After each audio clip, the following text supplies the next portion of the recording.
Welcome back to Boring Stories, where history falls asleep before you do. If you're here, you've probably had a long day, maybe too loud, maybe too fast. That's alright. You're not here to learn anything, or solve anything, or impress anyone. You're here to rest, to forget. And tonight, we're beginning a new story, not one with battles or names or kings. No, this is the opposite. This is about the quiet kind of life. You'll spend each night in the forested world of a Native American village, long before the first sails touch the horizon. You won't be a chief or a warrior. You'll just live a day. Just one simple day, one moment at a time. Slowly, like smoke curling upward. So let your shoulders sink. Let the hum of the screen fade. Turn your face to the blanket, and let me carry you away. Let's begin. You wake before the sun, but not before the world. The forest around your home is already alive, not noisy, not busy, but gently alert, like something old breathing in its sleep. You're lying on a mat of woven reeds, cushioned by firs that carry the faint smell of smoke and long-dried grass. Your limbs are still heavy from the night, not because of any dream, but because the darkness here is deep and honest, the kind that quiets even your bones. There is no sudden sound to rouse you, no clanging bell, no human voice. Just the slow stirring of leaves in the breeze, the rhythmic groan of tall trunks leaning into one another, and the delicate crackle of the first tiny flame coaxed back into life at the lodge's center. Your lodge is round, made from saplings bent and tied like the bones of a great resting animal, covered in bark and woven mats, warm even in early chill. The smoke hole above you is faintly glowing now, not with firelight, but with the pale blue light of the beginning sky. As you blink up at it, the shadows of drifting ash and dust move gently in the draft, rising like small ghosts who have nowhere to go. You shift under the blanket, moving slowly so the furs slide away without waking your little brother, who's curled like a fox nearby, his mouth open slightly, still chasing something behind his eyelids. You sit up, letting your spine unfold, and rub the sleep from your eyes with the back of your hand, rough from climbing trees and pulling bark. Your breath is visible in the cold. You don't speak. No one does, not yet. Morning is a time for silence, for remembering how to listen. You hear the soft hands of your mother near the fire pit. She's feeding thin twigs to the embers with the same care she gives to plaiting your sister's hair or pressing corn dough into shape. The smell of damp wood smoke is like a blanket itself, not sharp, not choking, but earthy and kind. It fills your nose and settles into your chest as you rise and press your bare feet to the hard-packed earth. When you lift the buckskin flap of the lodge and step outside, the world meets you not with brilliance, but with softness. The fog has not lifted yet. It clings low to the ground, pooling in dips and hollows, turning the village into a place of shapes and outlines. Lodges are gentle domes rising from the mist, like sleeping animals. You hear movement but see no faces. Somewhere to your left, someone coughs. To your right, a wooden ladle knocks against a pot. Farther off, there's the high, rising whistle of a kettle made from clay and stone, letting the village know that water is nearly boiling. You walk slowly across the damp grass, past a long, weathered log where drying fish hung yesterday, and toward the communal fire circle, which is never fully out, only waiting. Your uncle is already there, crouched low, sharpening his blade in long, patient motions. He's wrapped in a cloak made from woven cattail rushes and rabbit pelts, and his long hair is tied back in a leather strip that's blackened from years of smoke. You sit next to him without a word. He glances sideways, gives a tiny grunt, not a greeting, not a command, just acknowledgement. You return it. That is enough. He works the blade across a stone as if the motion came from the earth itself, not his hand. You watch, and that is the work of the morning. No lessons, no questions. No praise. Just watching. Just learning with your breath in your eyes and the long stretch of time that unfolds like a hide across the fire-warmed ground. Around the circle, 3 old dogs doze. One lifts its head to sniff you, then sighs and lays it back down. A pot nearby bubbles with a thin root stew, smelling faintly of wild onion and marrow. Later, your mother will call softly, and you'll return to the lodge to carry bundles of dried grass. Your aunt will hand you a carved bowl and show you which berries to crush and which to leave whole. You'll carry water from the stream in a skin bladder, careful not to let it leak. But none of that matters now. The day is not made of hours. It is made of breath and earth, and knowing what comes next without ever needing to rush. In the trees above, the first rays of light filter through the leaves like strands of golden hair. A crow announces its presence with a scratchy cry and flaps noisily from one branch to another. Somewhere far beyond the fog, the river is running the way it always runs, not fast, not loud, just endlessly, the way it has since before you were born and long after you will leave this place. And you, here now, with smoke on your skin and sleep still in your body, you sit beside the fire, feeding it little sticks one by one. You don't think of tomorrow or yesterday. You only feel the quiet rhythm of now. The forest breathes. And you, quietly, breathe with it. The smoke from the fire doesn't rise fast. It drifts slowly, deliberately, curling into long, gray ribbons that twist above the glowing embers before disappearing into the early morning air. You sit cross-legged near the hearth, wrapped in a woven robe still holding the warmth of the night, your eyes half closed as the fire murmurs softly in front of you. It does not shout, does not demand, does not rush. Instead, it breathes with you, steady and deep. Each breath you take seems to echo the low exhale of the flames as they crackle and shift, giving off tiny puffs of smoke that smell like cedar bark, dried herbs, and something older you can't quite name. The scent lingers in the folds of your clothes and in your hair, clinging like a story you once heard in a dream and never fully remembered. The village around you is beginning to stir, but not with haste. There is a rhythm to mornings here, a slow and sacred unfolding that begins not with the voice but with silence, not with movement but with breath. One by one, the lodges come alive. A scraping sound, a wooden bowl being pulled across a packed dirt floor. The soft grunt of someone stretching, bones cracking quietly in the cool air. A child sneezes somewhere behind you, followed by the shushing voice of a mother. You do not turn. You know who it is. Everyone knows every sound, every footfall, every cough. Life here is like a great basket, woven tightly, each thread touching the next, each life intertwined. A grandmother passes behind you, her shadow stretching across the ground as she walks with a slight limp, carrying a pot with both hands. Her face is a map of seasons, her braids streaked with gray like the smoke that follows her. She does not speak, but she nods as she passes, and you return the gesture without words. That is how things are. In the morning, the smoke speaks first. You place another small branch into the fire, carefully, gently, so as not to anger it. The flames welcome the offering with a quiet hiss, folding it into their dance. You watch closely. Your father once told you that smoke can carry your thoughts if you are still enough and true enough. So you stay still, thinking of nothing at all and everything at once. The smoke begins to gather into shapes. You see a long river, winding slowly between hills. You see a deer lifting its head at the forest's edge. You see a pair of hands, your grandmother's, maybe, or someone much older, smoothing clay around a pot that never cracks. These are not visions. They are not dreams. They are feelings, floating into the air like ash. To your left, your aunt is awake now, seated with her legs tucked beneath her.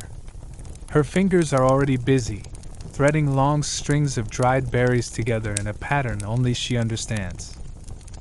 Her hands do not stop moving.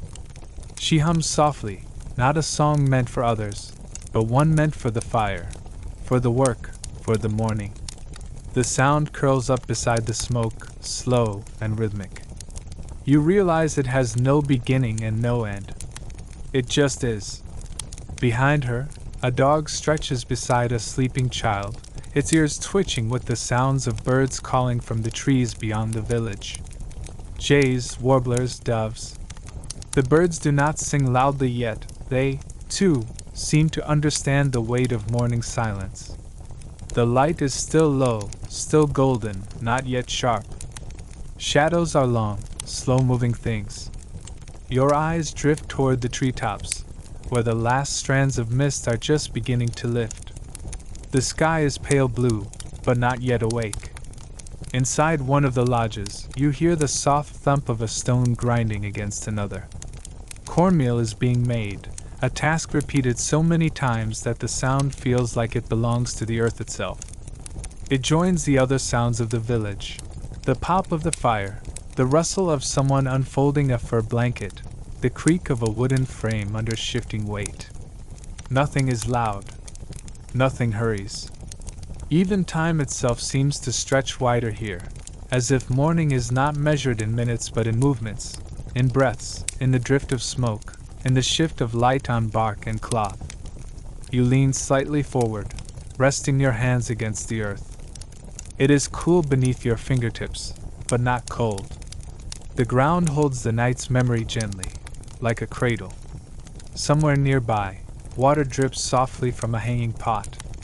A soft wind moves through the tall grass beyond the clearing, and with it comes the faintest scent of river, damp stones, wet earth, and fish scales long since dried in the sun. You close your eyes. For a moment you are not sitting. You are floating, like the smoke, without weight, without name, without need. When you open them again, the smoke is thinner now. The fire is not dying, but it is satisfied. You sense that it has said what it needed to say. You sit back slowly, letting the feeling of warmth fade from your palms, and look toward the others who are now awake. No one rushes. No one breaks the silence too soon. It is a gift, this stillness, and you all carry it for a while longer, like coals in your chest. Later you will walk down to the water, feel the cool mud between your toes, chase your younger cousin until your legs ache from laughter. Later you will carry wood, or pick berries, or help your mother repair the lodge wall. But now you sit. You breathe. You feel the warmth of the earth and the smoke in your hair. The fire has spoken, and it spoke softly, and you listened with your whole body. You do not need to remember the words. You only need to remember the silence. You leave the fire once the sun has stretched itself fully across the sky, long after the morning shadows have curled back beneath the trees and disappeared into their roots. Your legs are warm, your chest slow with breath, and no one needs to remind you what comes next. There is no order spoken, no chore shouted across camp. But everyone knows. When the heat begins to lift gently from the grass, when the birds quiet for a short hour in the late morning hush, when the smoke from the hearths grows thinner and starts curling upward instead of out, this is the time to walk to the stream. The old ones do not need to say it aloud anymore. The stream calls in ways the ear cannot catch. Your steps begin not with decision but with belonging. The path has formed over lifetimes, and your feet follow it without thought. Each blade of grass along the way, each softened stone, each bend in the willow branches, they are like familiar names whispered softly by the land. Even the rustle of your presence among them feels old, inherited. You pass beneath a cedar that leans slightly to the east, bent long ago by a windstorm your great-grandmother once told stories about. Its bark smells sharp, rich, heavy like memory. Beyond it lies the wide slope where deer come at dusk to feed in silence, where fox kits once tumbled in the spring and vanished again before summer. You slow your breath, not because you are tired, but because the moment is long and asks for silence. The wind shifts and brings with it the clean scent of water and stone, a living scent, like something being born. The sound of the stream arrives before the sight of it, murmuring softly through the undergrowth, not loud, not constant, but insistent in its own ancient rhythm. It does not rush or shout like spring torrents. This stream speaks low, like an old voice pressed close to the ear, remembering every footstep that ever touched its bank. Your pace becomes almost reverent. You duck beneath a low branch, your fingers brushing the tips of ferns, and there it is, the stream, unchanging, always changing, older than any story your people tell. You pause before stepping forward, not out of hesitation, but to greet. The stream is not merely a place. It is a being, a presence, one that has known flood and drought, bear prints and moccasin prints, bone knives dipped to clean fish, and small fingers reaching in to chase minnows. It has seen your ancestors before you and will see those after you. You crouch at the edge and gaze into the water, letting your hands rest lightly on your knees, the same way your grandfather once did, and his father before him. The water is clearer than air, clearer than sleep, clearer even than dreams. Beneath its surface, the pebbles rest like old teeth from the mouth of the mountain, worn smooth, round, dark with age, and glistening with mica and morning light. You can see everything in it, and yet it hides nothing. Your reflection is there, wavering gently, not as a mirror but as a suggestion, your face stretched by ripples, your eyes bright and unfamiliar, as though you are being shown how the stream sees you, without judgment, without time. You reach into the water slowly, allowing your hands to be taken rather than placed. The cold is immediate, shocking for only a breath, then quickly softens into something deeper, something that settles into the bones. You scoop the water into your cupped palms, watching how it gathers, how it tries to escape through your fingers, not impatiently, not desperately, but as if reminding you, I do not belong to you. And then you drink. The taste is everything. It is stone and sky, yes, but also the cool shadow of pine, the dust of broken hills, the faded breath of a long-dead glacier still whispering its cold beneath the earth. You taste distant places you've never walked, and the heavy memory of places you've always known. You taste quiet, and age, and the kindness of things that ask nothing in return. The water has a texture too, soft but with edges, like the breeze right before snow. It leaves your mouth colder than when it entered, and somehow cleaner, like it has taken something with it that you no longer needed. You do not speak. You do not move for a long while. The breeze hums in the grass behind you. A moth lands on your knee and rests, pulsing its wings in small movements. On the far bank, a bird, you think it's the blue one, the one that always sings from the highest branch at dusk, dips its beak toward the water, takes a single sip, then flutters away with no sound but the beat of its wings. The stream has no edges, not really. It blends into the world around it, into tree, into root, into you. When the vessel is full, you cap it with woven reeds and rise slowly, your spine creaking like dried bark, not from age, but from the weight of stillness. The walk back feels longer somehow, not from effort, but from fullness. You carry more than water now. You carry the stream's silence, its temperature, its unspoken teachings. Every step is more grounded. Every sound in the village ahead more layered. You hear the distant thump of drum practice, the bark of dogs chasing each other in spirals, the rhythm of someone grinding corn against stone. You return the vessel to its place beside the cooking pit, its contents cool and calm and waiting. Your aunt notices but says nothing. She nods with her eyes and continues plaiting a long strand of cord with bone beads at the end. Her hands are quick. Her silence is not dismissal but acknowledgement. Later, that water will find its way into stew, into medicine, into the body of the man who coughs at night, into the mouth of a newborn too small to hold anything else. And some of it will evaporate into the air, rise skyward, and return again weeks or months or years from now as rain far away. But part of it will remain, in you, in this day, in the quiet knowledge that the stream gives freely, not because it is generous, but because that is what it is, a giver, a keeper, a teacher that speaks in taste and reflection, not words. That night, as your breath slows into sleep, you dream of smooth stone beneath clear water. You dream of a world that never hurries. You dream of coolness and sky. And you carry those dreams gently, knowing they are as old as the land itself. You don't need to be told when the berries are ready. The bushes speak in their own way, not loudly, not with color alone, but with presence, with scent, with a fullness that presses lightly against the air. You walk the winding path beyond the lodge grounds in the slow heat of the late morning, your gathering basket swinging against your hip, woven tightly from river reeds long ago, the handle polished smooth by many hands. It creaks just slightly when you shift your grip, a soft music of its own.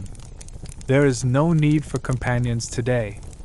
The others are busy with tasks nearer to the lodge, soaking hides, splitting fish, patching canoes. But you prefer the hush of the berry trail, the light that flickers between leaf and cloud, the breath of shade that moves over the grass like a song only the earth can hum. You walk slowly, not because of weariness, but because each step deserves to be noticed. A single misplaced foot might crush a young sprout or disturb the burrow of a ground-dwelling friend. The world beneath you is alive, and you are not above it, only one more shape in its rhythm. The air smells like bark and sun and the faint sweetness of ripening things. You pause often, not out of forgetfulness, but out of care. A twig snaps far off. A squirrel chatters. A dragonfly flickers past your ear and disappears into the tall grass without a sound. When you reach the berry grove, it welcomes you not with fanfare, but with a silence that feels thick and expectant, as though it has been waiting for you, and only you, to arrive. You crouch, knees sinking into the mossy ground, the basket resting beside you like an old friend. The berries, deep purple, round, and heavy with juice, cling to the branches like tiny moons. Some still need time. Others practically fall into your hand at a touch. You work slowly, carefully, letting your fingers find the right ones, your thumb brushing gently to test their ripeness. Each pluck is its own moment, soft and complete. You do not rush. The grove has no need for hurry, and neither do you. One berry you place in your mouth, not out of hunger, but out of reverence. The skin bursts gently, the juice cool and sweet, but with an undercurrent of wildness, like a shadow of the forest still lives inside it. You taste not just fruit, but rainwater, bee-wing, sunbeam, and the quiet patience of growing things. You chew slowly, thoughtfully, as though the berry contains a story, and perhaps it does. The basket fills gradually, a soft weight growing with each handful. You shift your position sometimes to keep from bruising the moss. A bird calls out once, then again, then falls silent. The air is warm but not oppressive. It wraps around you like a thick blanket, humming low. Your shadow changes direction slightly as the sun begins its descent. The grove seems to breathe with you now, leaf, hand, berry, breath. A kind of rhythm forms. By the time you rise, your knees creak with the stillness that has settled deep into your bones. The basket is not full, but it is enough. Enough for cooking, for sharing, for drying into little black wrinkles that will last deep into the cold moons. Enough to be grateful, and never greedy. You look back at the grove before turning to leave. You whisper a thank you without words, the way you were taught. And though no sound answers, you feel a response in the gentle shift of leaves overhead. The walk home is slower than the walk there. Not from weight, not from tiredness, but because you are filled. Filled with the scent of berry skin, the quiet knowledge of giving plants, and the soft memory of sunlight on your hands. The trail seems longer now, more curled, more hidden in its own thoughts. Each turn feels dreamlike. The basket presses against your side in a steady rhythm, like a drumbeat keeping time with your steps. A breeze picks up, not strong, just enough to lift a few strands of hair from your face. You let it touch your skin and close your eyes for a breath. That moment stays with you, longer than it should, perhaps, but that's what makes it matter. Even the dust at your feet rises more gently now, floating instead of settling, as if it too wishes to drift beside you for a while. By the time the first roofs of the village appear through the trees, the sky has begun to change. The sun leans lower. The colors soften. And though the day is not over, it has begun to fold itself quietly. A child runs past you on the trail, barefoot and laughing, holding a stick as if it's a sword. He doesn't stop, doesn't speak, just glances at your basket, nods, and disappears around a bend like a bird between branches. You step back into the world of the village with no announcement. Just soft footsteps, a basket of berries, and the weight of a quiet walk carried gently in your limbs. No one asks where you've been. They don't need to. The story is in the color of the berries, the scent on your hands, the rhythm of your gait. You set the basket down near the fire. Someone hums nearby. A pot bubbles. A dog yawns and stretches. Evening will come soon. And you, like the berries, like the grove, like the quiet trail that brought you here, will be ready. The sun climbs steadily across the sky, its golden rays filtering gently through the dense canopy of towering oaks and maples, dappling the forest floor in shifting patches of light and shadow. You approach the ancient tree, a colossal sentinel whose massive trunk is scarred by time, yet unbowed. Its bark is rough beneath your fingers, textured like the hands of the elders who have gathered here for countless seasons, weaving memories into stories beneath its protective limbs. The tree's roots twist and spiral deeply into the earth, like veins carrying the lifeblood of the land itself, anchoring you all to the sacred soil. As you settle yourself on a cushion of soft moss and fallen leaves, the air vibrates with quiet anticipation. The elders, figures carved by years of sun, wind, and wisdom, sit in a loose circle, their weathered faces glowing in the warm light. Their eyes, pools of experience and history, meet yours briefly, welcoming you without words. The faint scent of cedar smoke lingers in the air, mingling with the rich aroma of damp earth and wildflowers, grounding you in this moment that feels suspended between the world of now and the echoes of long ago. One elder begins to speak, her voice low and steady like the steady flow of the river that runs near your village. She tells of the time when the world was young, and the spirits roamed freely across the valleys and hills. Her words paint vivid pictures, of animals that spoke in human tongues, of mountains that breathed, and skies that shimmered with endless colors you could hardly imagine. You listen as the story unfolds, the images settling in your mind like seeds, ready to grow into wisdom. Another elder follows, his tone gentle yet filled with power, recounting the harsh winters that tested the strength of your ancestors. He speaks of blankets woven from the softest animal pelts, of fires tended through the darkest nights, and of songs sung to warm the heart when the cold bit deep. Each phrase is steeped in respect for the resilience of those who came before, their spirits enduring in the whispering winds and the steadfast trees. The stories ripple through the gathering like the gentle breeze that rustles the leaves above.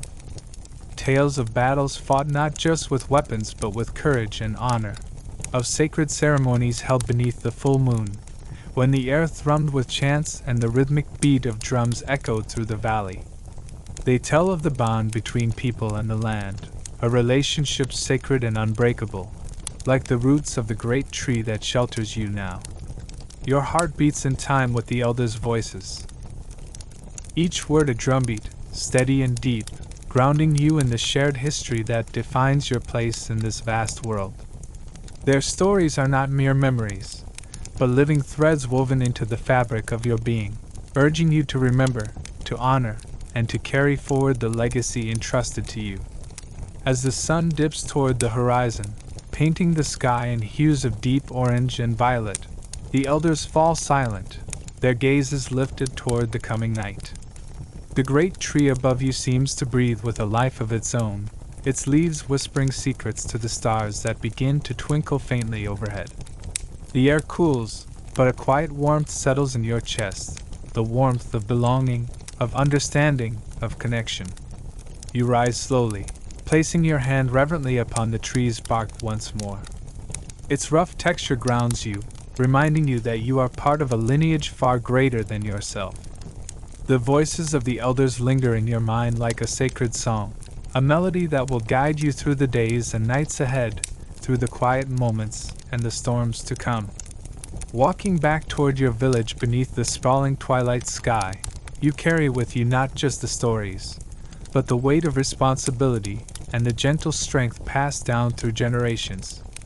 The path feels both familiar and sacred, the land humming softly beneath your feet as the night embraces you, and the great tree stands tall and watchful, a guardian of memory, of history, and of hope. The morning light filters softly through the woven reed walls of your family's lodge, casting delicate patterns on the earthen floor where the smell of smoldering cedarwood lingers, mingling with the subtle, sweet scent of dried sage hanging from the rafters. It is a day marked by ritual and patience, a sacred day where skill, memory, and reverence intertwine, as you prepare to learn one of the oldest and most vital arts of your people, stretching the deer hide.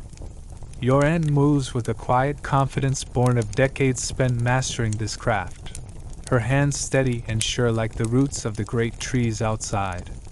She beckons you to sit beside her near the wooden frame, rough-hewn but sturdy, built from the strong branches of a maple your father once felled. The rawhide lies stretched and waiting, cool and damp beneath your fingers, still faintly scented with the wildness of the forest, the pine needles, damp earth, and the lingering breath of the deer who gave its life to sustain your people. This is no ordinary task. It is a sacred exchange, a pact sealed between human and nature. Your fingers brush across the delicate surface of the hide, feeling its pliability, the soft grain of the skin that holds the strength of the animal's spirit. Your aunt's voice flows over you like a gentle river as she begins to instruct, her tone steady, filled with the wisdom of countless seasons. She explains how the hide must be carefully stretched, pulled slowly and evenly in every direction. Not too tight, lest it tear, but firm enough to prepare it for the harsh winters and the unforgiving landscape it will help shield you from. Every tug of the hide is deliberate, a rhythmic dance between strength and gentleness, much like the balance of life itself. Your muscles strain, but your hands are guided by her practiced movements, feeling the subtle shifts in tension as the skin begins to stretch and grow taut over the frame. You sense the sacredness of this labor, the connection between the hands that stretched hides before you and those that will come after. Your aunt tells you of the prayers whispered at each step, honoring the deer's sacrifice and asking the spirits to bless the hide and those who will wear it. She recounts the stories of your ancestors, hunters and gatherers who knew the forest as an old friend, who listened to the rhythms of the earth and learned to live in harmony with its cycles. She speaks of the great respect shown to the animals, the ceremonies performed to thank the deer, the wolves, and the birds for their gifts. The hide, she says, carries not just the flesh of the animal, but its spirit, and through it, the spirit of the land itself. Hours pass in a quiet communion of movement and memory. Your hands ache, but your heart swells with pride and connection. The room is filled with the sounds of stretching leather and whispered stories, punctuated by the crackle of the fire and the occasional creak of the wooden frame bearing the growing tension of the hide. Outside, the wind rustles through the branches of the tall pines, carrying the distant calls of birds and the faint murmur of the nearby stream, anchoring you in this moment that feels timeless and sacred. The oils your aunt applies to the hide smell rich and warm, rendered from the fat of the very animals you honor, and as you rub it into the leather, you feel the centuries of knowledge in each movement. She smiles softly, pride and patience shining in her eyes, as you finish the work of the day together, preparing the hide for its long journey from soft skin to hardened, protective leather. She tells you of her own childhood, spent learning this craft by the fireside alongside her mother and grandmother, their voices rising and falling in song and story. Each hide stretched was a lesson, each pull of the leather a prayer, each moment a thread in the fabric of your people's history. You feel that same thread weaving through your own hands, binding you to a lineage of care, respect, and survival. Later, as the hide dries slowly in the breeze outside your lodge, hanging from poles against the backdrop of an endless sky, it gleams softly, a symbol of endurance and the sacred bond between your people and the land. You look at your aunt with a quiet gratitude, knowing that today you have not only learned a skill but stepped deeper into the living story of your family, your tribe, and the earth beneath your feet. In this work of patience, care, and tradition, you discover something profound, that every moment spent pulling, rubbing, and listening is a prayer. A prayer to the animals, the ancestors, the spirits of the forest, and the future yet to be born. And as you prepare to rest beneath the wide sky, you carry this prayer within you, a silent, steady heartbeat that will guide your steps through all the seasons yet to come. The world awakens slowly beneath a heavy veil of morning mist, the dense fog curling like soft smoke through the ancient forest that surrounds your people's village.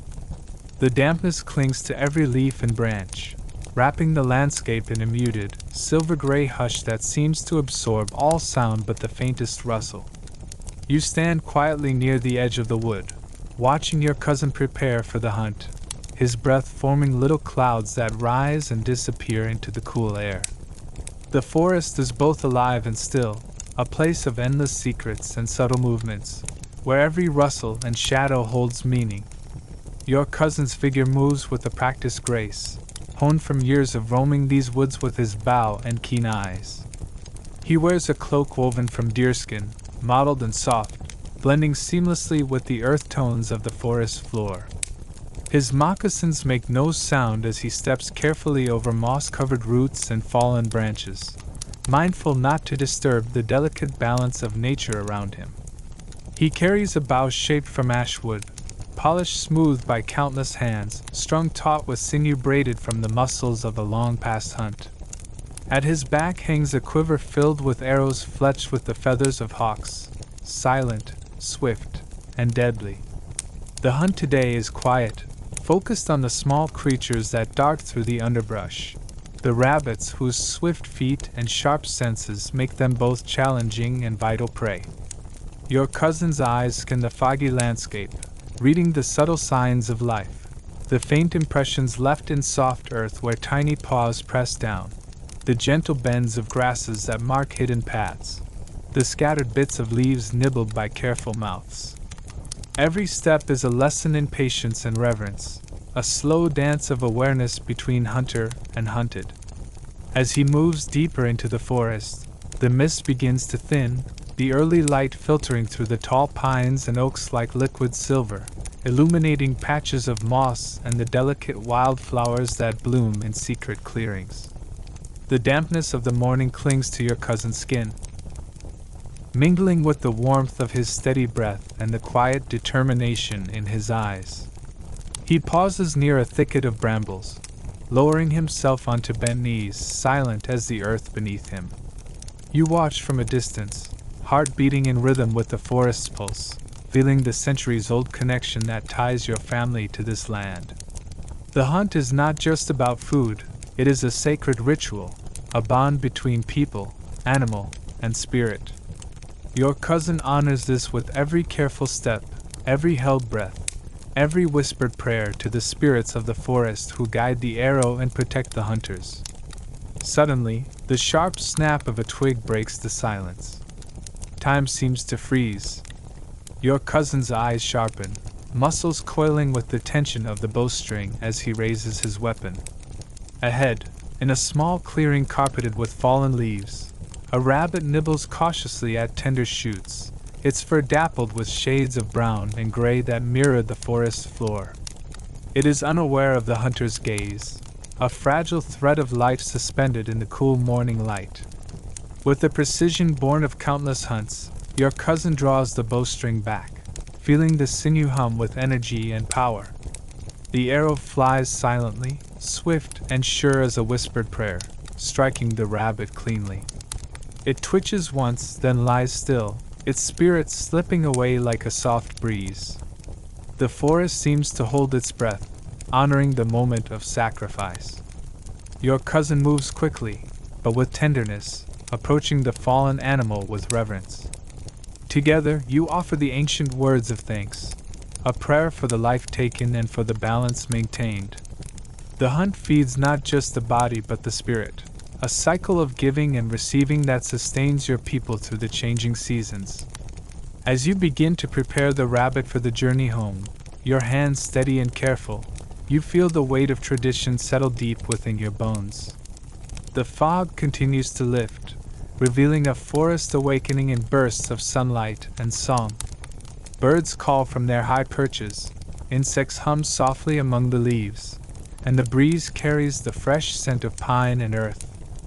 Walking back to the lodge with your cousin, you both carry the quiet pride of survival, the intimate knowledge that you are part of an unbroken chain of life, story, and respect. In these early hours, beneath the soft glow of morning and the lingering mist, you learn that hunting is more than a skill. It is a sacred dialogue with the land, a humbling reminder of your place within the vast, breathing world around you. The sun filters softly through the dense canopy above, its golden beams dappling the forest floor with shifting patterns of light and shadow. The air is thick with the scent of damp earth, moss, and the faint sweetness of blooming wildflowers, mingling with the smoky trace of last night's fire still smoldering in the village hearths. Here, at the edge of the riverbank, you settle down among the roots of an ancient cedar, the cool shade a welcome refuge from the growing warmth of the day. The slow, patient work before you is as much a meditation as a necessity, the crafting of a new fishing spear, a vital tool in the endless dance between your people and the river's generous but fragile bounty.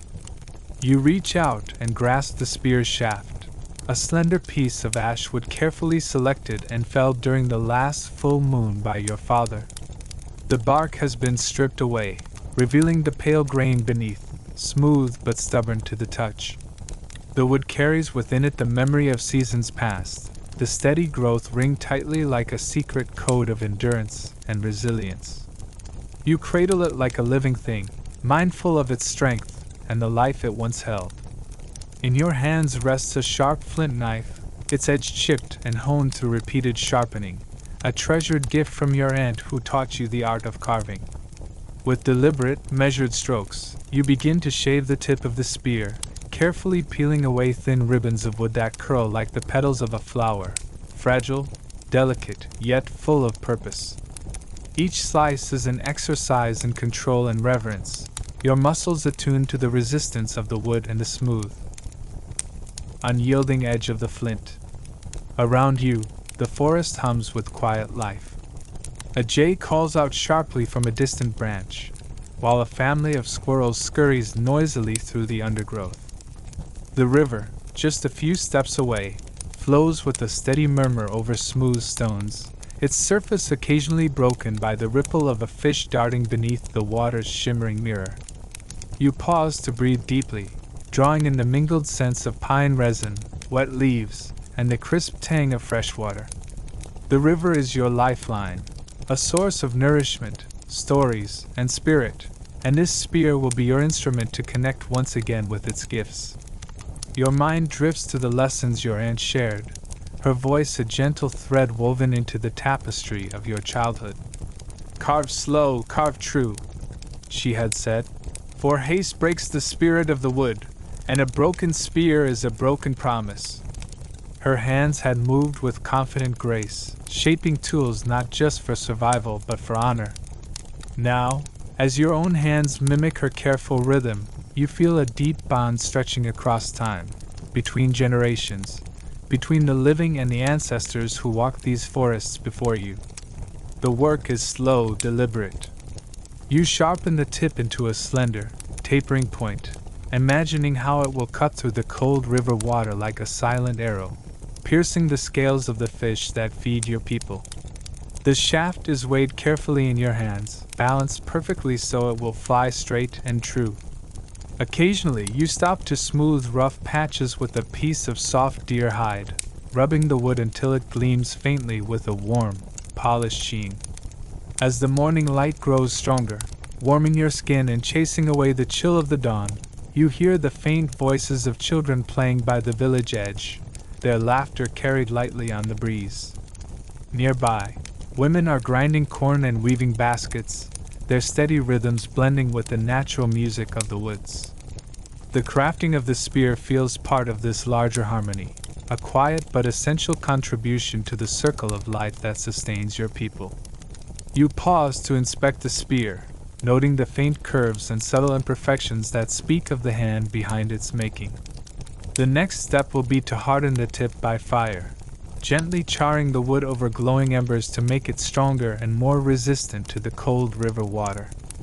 Then, sinew from the deer you help hunt will bind the tip firmly to the shaft, a living cord that will hold the spear together through countless hunts. Every part of this tool carries meaning, from the tree that gave its life to the river that will yield its fish, to the hands that craft and the spirit that guides. Time stretches quietly around you. The sun moves higher, the shadows shifting and shrinking, but you remain focused, aware that this spear is more than just wood and sinew. It is a vessel of tradition, patience, and hope. With every careful cut and thoughtful pause, you honor the old ways and prepare for the days ahead, when this spear will leave your hands and glide silently through the water, connecting past, present, and future in a sacred bond. Finally, you lay the nearly finished spear on a bed of soft moss, wiping the sweat from your brow.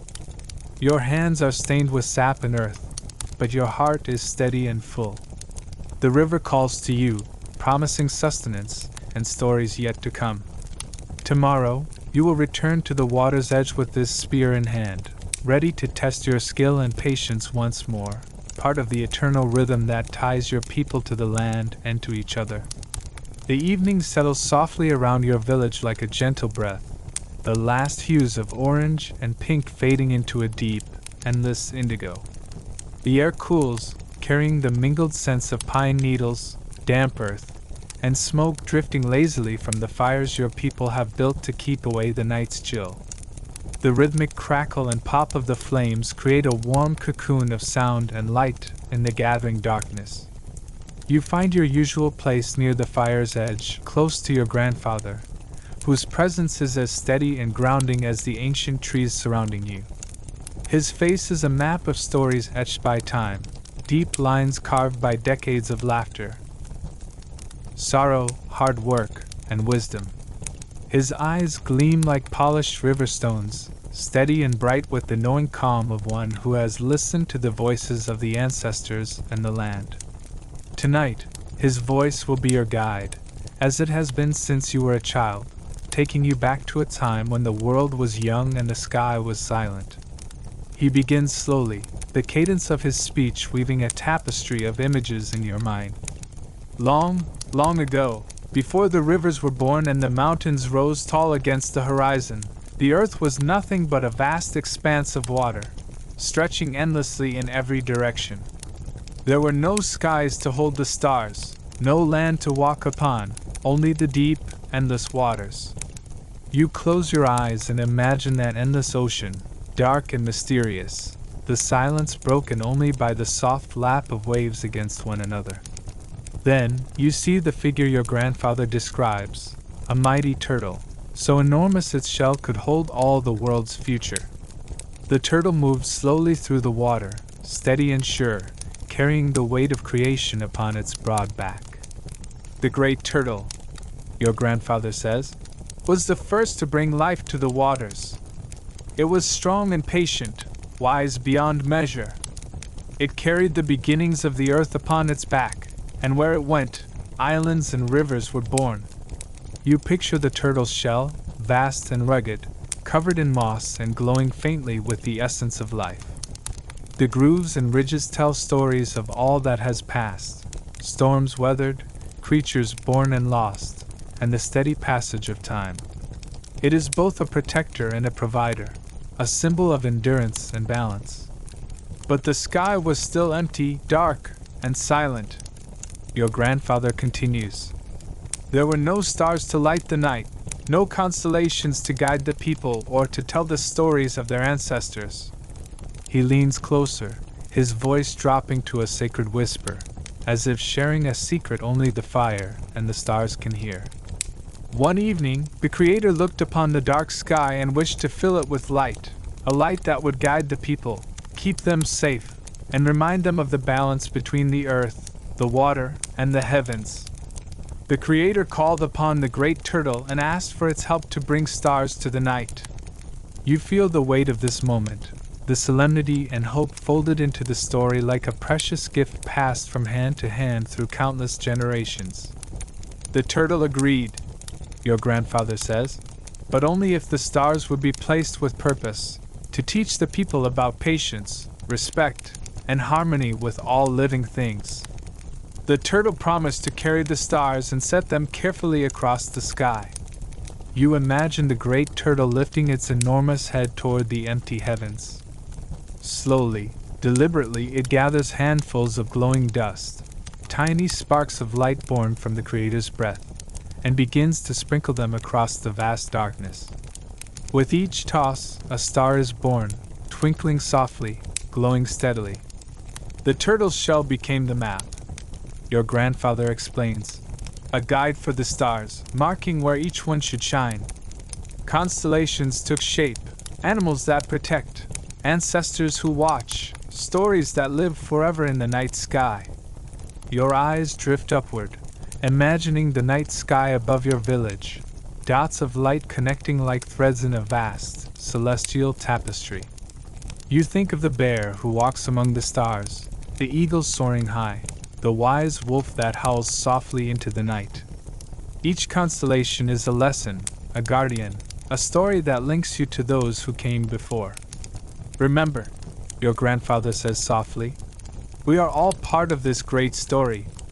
Like the turtle, we carry our responsibilities with patience and care.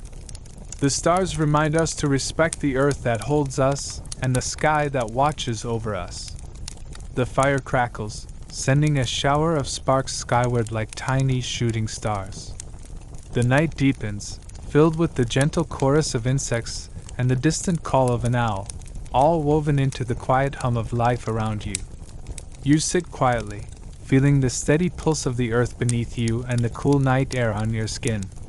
The story wraps around you like a warm blanket, its wisdom sinking deep into your heart. In this moment, under the vastness of the starry sky, you understand that you are part of something greater, a living thread in the timeless fabric of your people's heritage. Your grandfather's hand rests gently on your shoulder, a silent blessing. When you look to the stars, he says, know that the turtle carries us all, steady and true, through every night and every dawn. The fire burns low now, and the village slips into peaceful sleep, cradled beneath the watchful eyes of the stars, eternal, silent, and full of stories yet to be told. The sun leans low beyond the rolling hills, casting a soft, molten gold across the vast expanse of your homeland. The light catches the edges of the tall grasses, turning them into a sea of flickering flames beneath the gently darkening sky. A tender breeze stirs the leaves of the great oaks and maples surrounding your village, carrying with it the delicate fragrance of pine resin and wild sage. The air is cool but not yet chilled, a perfect balance that invites the coming night to unfold slowly, deliberately, just as the stories and ceremonies of your people have done for countless generations. Around the central fire pit, the heart of the village, the atmosphere hums with quiet excitement. Families gather in small clusters, voices hushed in reverence for the sacred time that approaches. Today is the night of the drumming circle, a ritual older than the tallest trees, older than even the mountains themselves. A night when your people come together to honor the spirits, to call the ancestors near, and to reconnect with the very pulse of the earth beneath your feet. You slip quietly among the crowd, your bare feet touching the cool dirt, feeling the soft crunch of fallen leaves and twigs. The smell of burning cedar wood curls in gentle spirals from the fire pit, mingling with sweet grass smoke that wafts from bundles carried by the elders. The smoke rises into the sky, thin and silver, disappearing like whispered prayers into the twilight. Near the fire, the drummers prepare, their hands resting lightly on their drums, skins stretched tight like the skin of a hawk's wing. The drums themselves are masterpieces, round and proud, crafted from carved wood and animal hide, polished smooth from years of loving care and ceremony. The edges are decorated with painted symbols, spirals of life, the four directions, the sacred animals that guide your people. Your heart begins to quicken as the first deep, sonorous beat rolls from the drums. It is not just sound, it is the breath of your ancestors, the heartbeat of the earth itself made manifest in a rhythm that reverberates through your bones and into the very core of your being. The pulse is slow and steady at first, like the gentle footsteps of a bear crossing a quiet forest stream, but it grows stronger with each beat, a rising tide of energy and spirit. From the circle of drummers, the rhythm spreads outward, embraced by dancers whose bodies begin to move, slow, graceful, deliberate. Their feet tap and stomp, kicking up clouds of dust that shimmer gold in the firelight. Each step is a message of prayer. The dancers' arms rise and fall like the branches of the trees above, their movements weaving stories of hunt and harvest, of battle and peace, of life and death. The dancers wear cloaks of feathers, vibrant and soft, dyed with the deep reds of the earth and the shimmering blues of the river. Bells and beads hang from their wrists and ankles, adding a bright, tinkling layer to the deep thunder of the drums. Their faces are painted with ochre and charcoal, each pattern telling of their role, their lineage, and the spirits they honor tonight. You watch, entranced, as the circle widens and the voices of the people rise, low, melodic chants in your native tongue, words carried by generations of memory. The song speaks of the Creator, the Great Spirit who watches over all, of the sacred balance between man, animal, and earth. It is a song of gratitude and hope, asking for guidance, for protection, for the strength to walk the path with honor. The fire crackles, sending sparks upward like tiny stars escaping into the night. The sky above is a canvas of deepening indigo, scattered with the first timid stars that blink awake after the day's end. The dance and drumming grow more intense, the rhythm faster now, the pounding heart of the village beating louder with each moment. The circle moves as one, a living, breathing spirit made of sound, movement, and light. As the drum beats throb through the air, you feel a strange warmth blooming inside your chest, a fierce connection to the land and the people around you. You sense the presence of those who came before, ancestors whose hands shaped this land, whose voices echo still in the rustling leaves and flowing rivers. You feel their strength, their wisdom, and their love reaching out across time. Suddenly, the drumming shifts, slower now, solemn and deep, as if calling forth the spirits of the night to witness and bless this sacred gathering. The dancers' movements become slower too, more reverent, their eyes closed in silent prayer. You bow your head, feeling the weight of the moment settle like a gentle cloak over your shoulders. The circle tightens, the firelight casting long shadows that flicker like spirits dancing just beyond sight. The air is thick with the scent of cedar and earth, the sound of chanting weaving with the steady drumbeats in a hypnotic lullaby. Time seems to stretch and fold, the present mingling with the past, dreams blending with waking life. Your grandfather's voice breaks the silence, low and steady. The drum is the heartbeat of our people. It carries our stories, our hopes, and our prayers. When we gather here, we are one with the earth and sky, with those who came before and those who will come after. Remember this night, for it holds the spirit of our tribe. You nod, your heart full, knowing these words are more than just tradition, they are the foundation of your very being. The drums slow again, their rhythm softening like the gentle ebb of a river meeting the sea. The dancers come to rest, their breaths mingling with the cool night air. Around the fire, faces shine with sweat and joy, eyes bright with tears and laughter. The circle disperses slowly, each person carrying the echoes of the drum deep within. As you walk back to your home under the blanket of stars, the memory of the drumming circle lingers like a warm ember glowing in your soul. You carry the steady pulse of the drums with you, a reminder that you are part of something vast and eternal, a living thread woven into the great tapestry of your people's story. The dawn's gentle light seeps through the woven reeds of your longhouse, painting soft amber stripes across the earthen floor.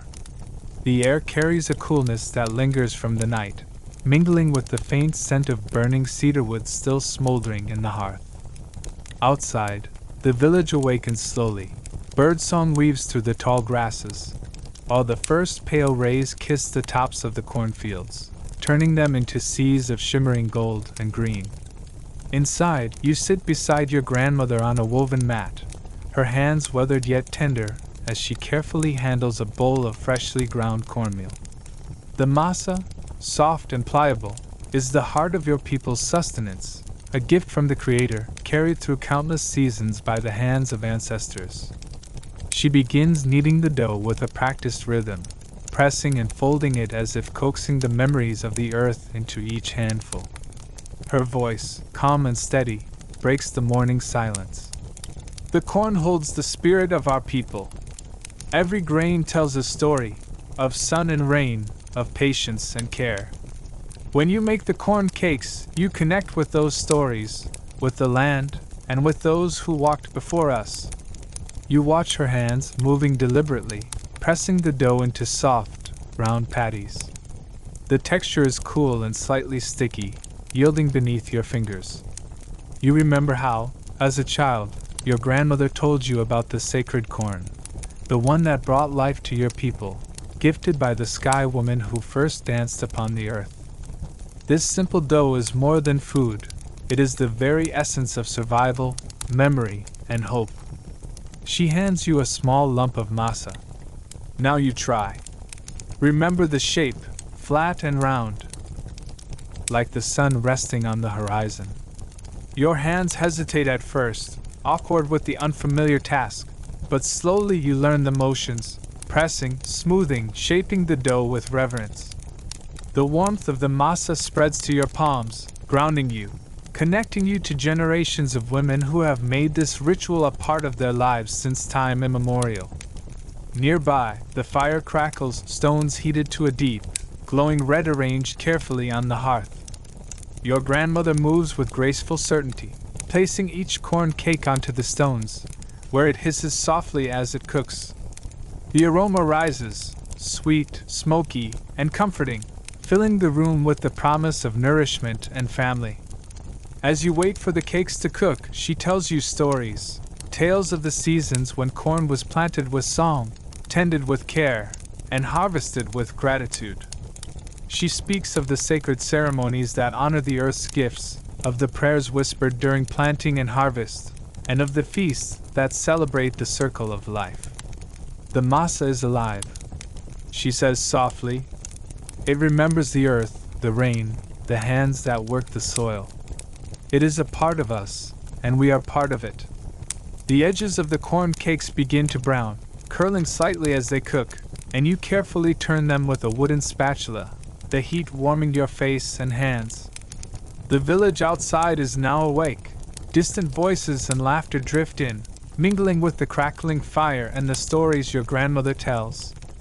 When the cakes are done, she places them in a basket lined with fresh leaves, their warmth steaming in the cool morning air. Together you carry them outside, where your family gathers, the faces glowing with anticipation and love. Biting into the soft, warm corn cake, you taste more than just food.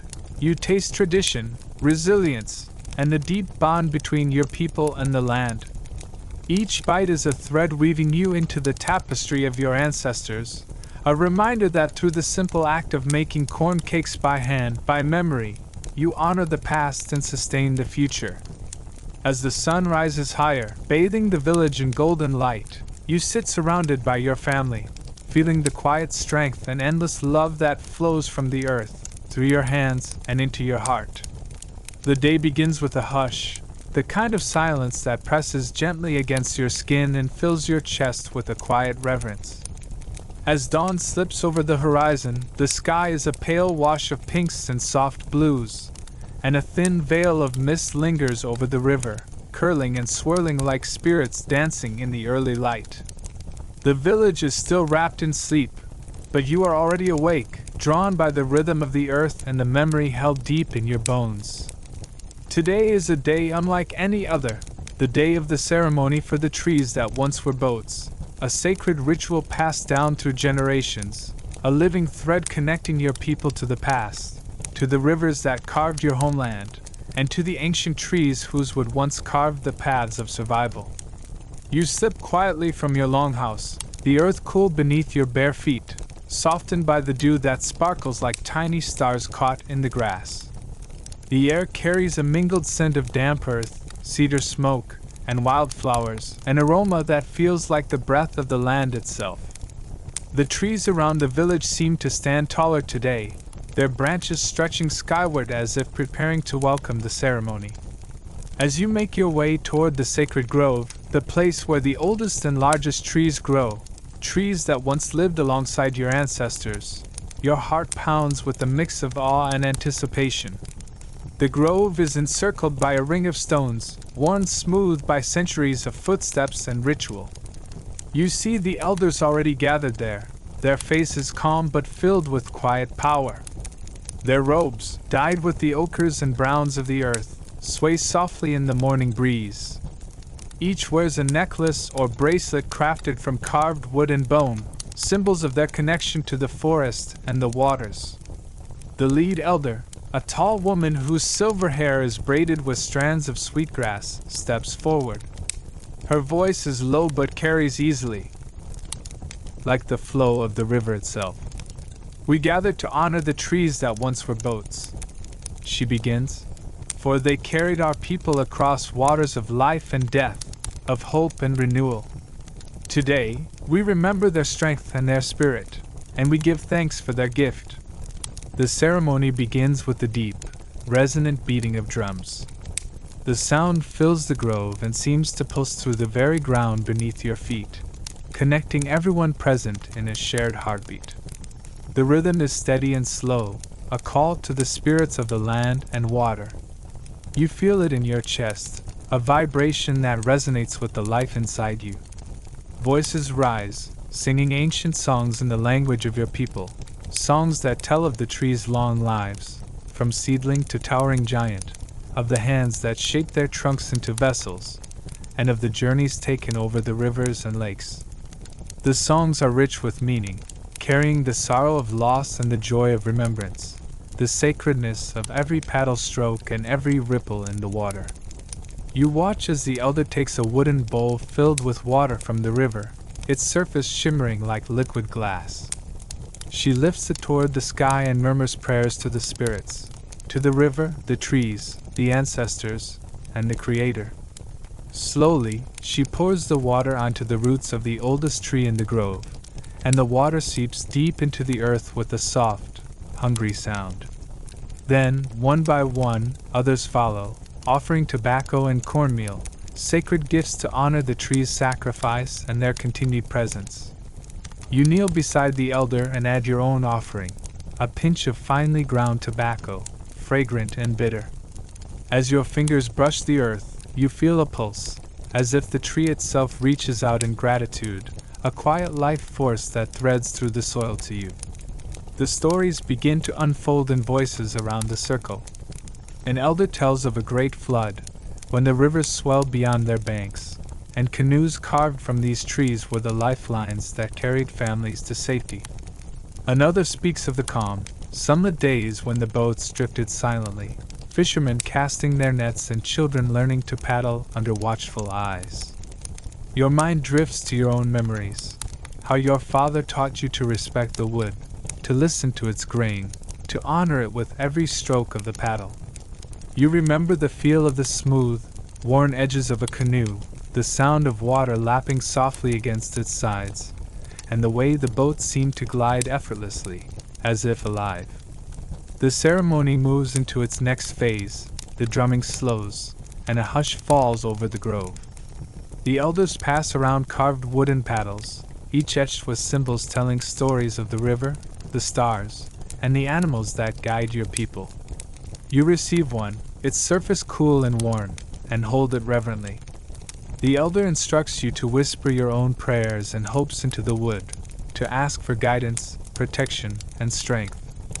You close your eyes and feel the history in your hands, the hands of those who paddled before you, the hands that shaped the tree, the hands that held the paddle steady in storm and calm alike. You whisper your prayer for your family, for your people, and for the land that sustains you all. As the sun climbs higher, golden beams filter through the leaves, casting dancing patterns on the ground. The ceremony winds down with shared food, corn cakes, smoked fish, and wild berries, and stories told around the fire. Laughter rises and mingles with the scent of cedar smoke, carrying the warmth of community and connection. You sit quietly, feeling the deep peace that comes from being part of something larger, a web of life and memory stretching back through time. The trees that once were boats have returned to the earth, their spirits living on in the river's flow, in the songs sung today, and in the hearts of your people. As the ceremony ends, you stand and touch the bark of the ancient tree, its rough surface grounding you. You know that this moment, this ritual, is a sacred thread tying you to the land and to those who came before, a reminder that though the boats may rest, their journey continues in every river's bend. Every leaf's whisper, and every heartbeat beneath the sky. The sky above you stretches wide, a massive, brooding dome of slate and charcoal, the kind that presses down on your spirit as much as on your shoulders. The sun is hidden behind thick swirls of cloud, the light muted, cast in shadows that turn the familiar forest around you into a realm both strange and ancient. A restless wind stirs the treetops, weaving through the pines and cedars like a living thing, its voice rising in low whispers, urgent murmurs, and sudden fierce gusts that set your heart racing. You stand at the forest's edge, toes digging into the soft earth softened by recent rains, and your breath comes slow and steady, matching the rhythm of the natural world that is waiting, listening with you. The wind speaks, a language older than words, older than the oldest stories told by the firelight. It is a voice that carries warnings and wisdom, a messenger of the spirits that dwell in the air, the sky, and the land. Listen, you tell yourself, eyes half closed as you tune your senses to the countless signals swirling around you. The wind carries the scent of damp moss, the sharp bite of pine resin, and beneath it all, something darker, the metallic tang of coming rain, the heavy weight of thunder yet to be heard. You reach out with your hand, feeling the wind's touch like cool fingers brushing your skin, a strange mix of comfort and caution. Memories rise, unbidden but welcome. You remember sitting beside your grandfather under the ancient oak in the village, his voice deep and steady as he told the story of the sky woman who created the world from a great storm. The story of chaos transforming into life, of thunder and lightning shaping mountains and rivers. The wind seems to echo those ancient words now, a living reminder of how everything is connected, the sky, the earth, the people, and the storms that test them all.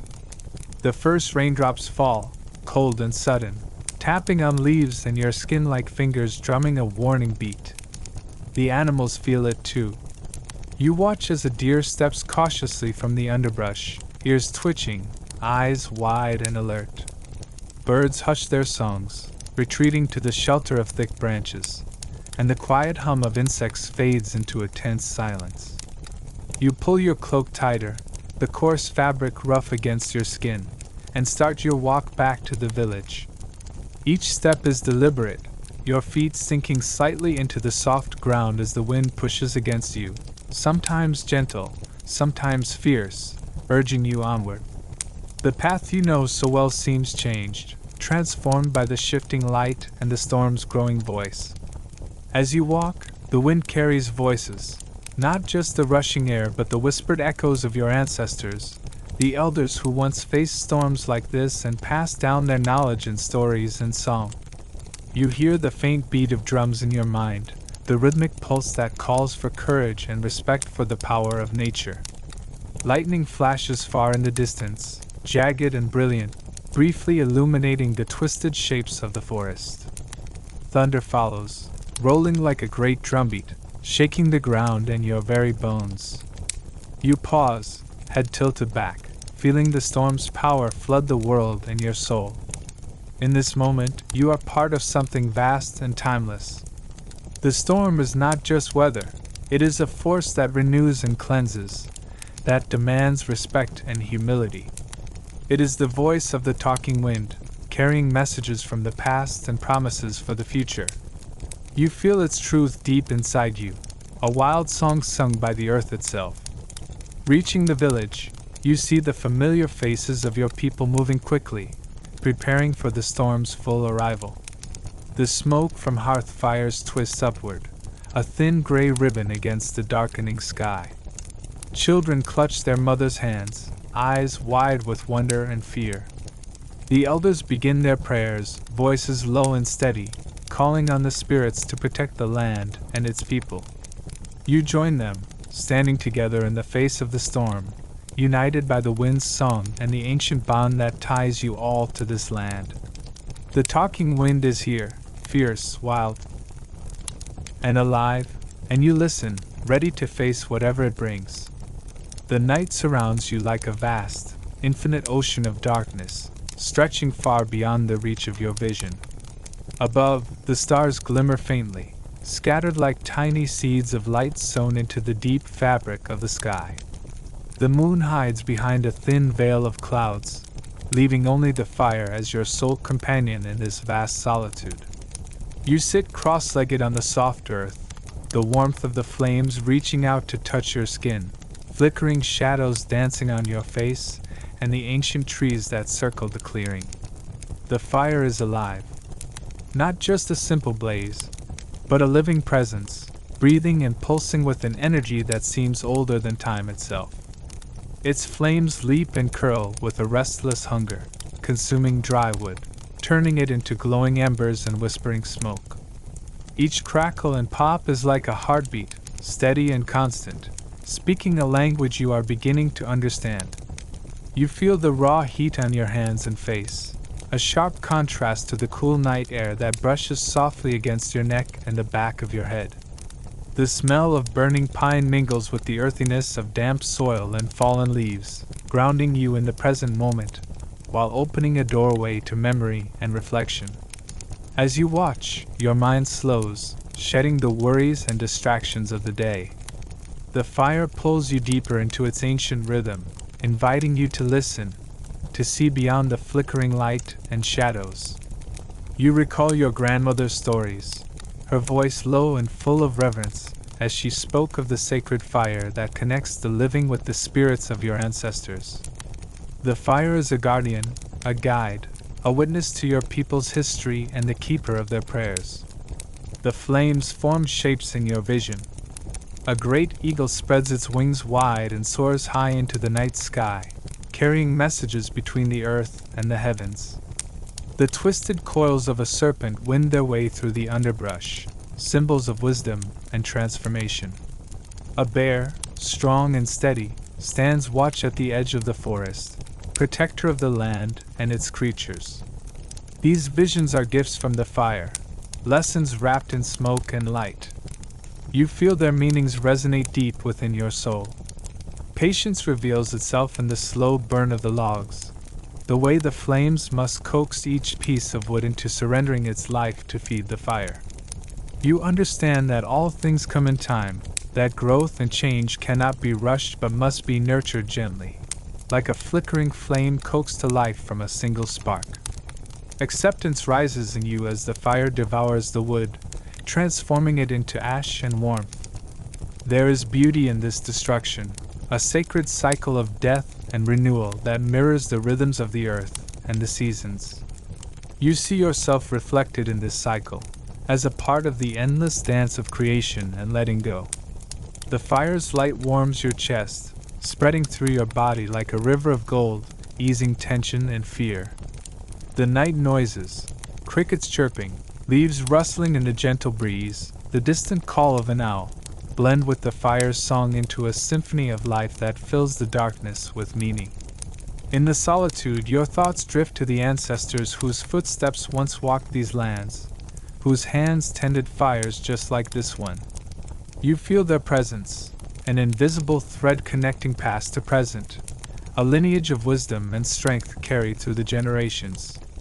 You think of the stories told around the fire, stories of heroes and spirits, of battles won and lost, of love and loss and hope. The fire has always been the heart of your people's gatherings, a sacred space where the past is honored and the future dreamed. As the flames dance, your mind wanders to your own life, your hopes, your fears, the challenges you face. The fire teaches you courage, to face darkness with light, to hold steady when the wind howls and the rain falls, to trust in the strength within yourself and your community. You watch as the fire dims, glowing embers glowing softly like dying stars, and you feel a quiet peace settle over you. The night deepens, but the fire's lessons remain: patience, acceptance, courage, connection. You carry them now as a warm ember in your heart. When you finally rise, the world feels different, still vast and mysterious, but full of promise and ancient wisdom. The fire may fade, but its light will never leave you. The night stretches endlessly around you, a deep ocean of shadow that swallows the world whole. Above, the stars scatter like grains of ancient sand spilled across the vast canvas of the sky. The moon, shy and distant, hides behind a veil of drifting clouds, leaving you alone with the fire. This fire, your only light, your only warmth, crackles and hums softly, speaking in a language older than words. You sit on the earth, the cool soil pressing gently beneath your legs, grounding you as the fire's heat washes over your face and hands. The warmth is alive, a living pulse in the dark, flickering and breathing with a wild grace that holds you captive. Every flame is a dancer, twisting and leaping with passion, devouring the dry wood with hungry, bright tongues. The fire speaks. It tells stories without speaking aloud, stories of the earth and sky, of ancestors and spirits, of life's endless cycle. Its voice is woven into the crackling sparks, the glowing embers, the smoke that rises in sinuous spirals, curling upwards to disappear into the night. As you watch, your mind slows, dropping away the worries of the day like old leaves shedding in autumn. Time becomes fluid here, bending with the rhythm of the fire's breath. You remember your grandmother's words, spoken beside fires just like this one. "The fire is our oldest teacher," she said, "a keeper of memory, a bridge to those who came before." You begin to see the lessons hidden in the flames. Patience. The fire does not rush. It grows slowly, coaxing each piece of wood to surrender its life in its own time. Flames dance with gentle persistence, never forcing, only inviting. You learn that all things worth nurturing demand time and respect. Growth cannot be hurried. Like the fire, it must be fed carefully, tended with love. Acceptance. You watch as the fire consumes, transforming solid wood into smoke and ash. There is beauty here, a sacred surrender. Nothing lasts forever, and yet nothing truly disappears. The ash nourishes the earth, giving birth to new life. You understand that endings are simply beginnings in disguise, and that to hold on too tightly is to deny the natural flow of existence. Connection. The smoke drifts upward, mingling with the cool night air, carrying your prayers and thoughts to the spirits above. You feel the presence of those who came before you, your ancestors, their lives entwined with this very firelight. The fire is a living thread between generations, a sacred witness to joys and sorrows, to victories and losses. You sit within this lineage, a single ember in an eternal flame. Courage. The night is dark, filled with unknown shadows, but the fire's glow stands firm. It pushes back the darkness, offering a safe space in the vast wilderness. You feel a fierce strength rising within you, the strength to face your own fears, to walk your path with steady feet and an open heart. Like the fire, you can be fierce and gentle at once, burning bright without destroying what is precious. Around you, the forest breathes. The rustling leaves whisper secrets carried on the wind, and the distant hoot of an owl calls out like a guardian's voice. The earth smells of pine and moss, damp soil and hidden roots, grounding you deeply in this moment. You are not separate from this land. You are part of its great web of life, connected to every creature and plant and stone beneath the stars. Visions begin to flicker in the flames, an eagle soaring high, wings stretched wide against the sky, a serpent weaving through the underbrush, wise and ancient, a bear standing strong at the edge of the trees, protector of all that lives here. These are not mere images, but spirits watching over you, guiding your steps, reminding you of the qualities you carry within. The fire's light casts long shadows that dance and merge, creating shapes that seem to breathe and move with secret meaning. You find yourself listening not only with your ears but with your heart, feeling the fire's song as a balm for your soul. It is a melody of life, fierce yet tender, fleeting yet eternal. Memories rise to the surface, carried by the smoke. You recall the faces of elders who taught you with quiet words and steady hands, their stories rich with meaning. You remember the ceremonies, the dances, the songs sung beside fires just like this one, where your people gathered to share their hopes, fears, and dreams. You think of the seasons you have seen pass, each one marked by the changing light of the fire and the shifting patterns of the sky. You know that your own journey is part of this great cycle, a story woven into the tapestry of time. As the fire burns lower, the flames soften into glowing embers that pulse gently, like the steady heartbeat of the earth itself. The night grows colder, but you are warm, wrapped in the lessons the fire has taught you. Patience, acceptance, connection, courage. You rise slowly, feeling the weight of these gifts settle deep inside you like a glowing coal carried close to your heart. The world beyond the firelight is vast and unknown, but you carry the fire's light within. It will guide you through darkness, remind you of who you are, and connect you to the endless story of your people. With one last glance at the glowing embers, you turn toward the path home, the night alive with promise, and your spirit steady as the fire's eternal flame.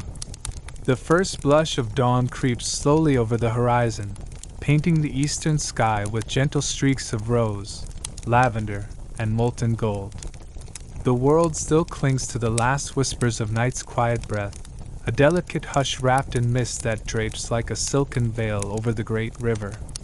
You stand at the water's edge, the soil cool and soft beneath your bare feet, the scent of damp earth and pine mingling with the crispness of early morning air.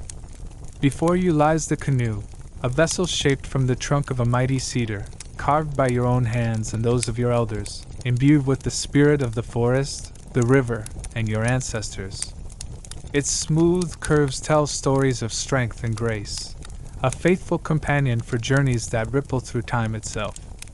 You pause to touch the wood, feeling the warmth left by the sun's memory, the grain whispering secrets of the tree's long life, standing tall through storms and calm alike. The paddle rests beside you, carved with delicate patterns, symbols of protection, guidance, and connection to the natural world. This journey is more than a passage across water. It is a crossing between worlds, a rite that knits your spirit into the vast tapestry of your people's heritage. With a deep breath that fills your lungs with the pure, fragrant air of the forest, you step into the canoe.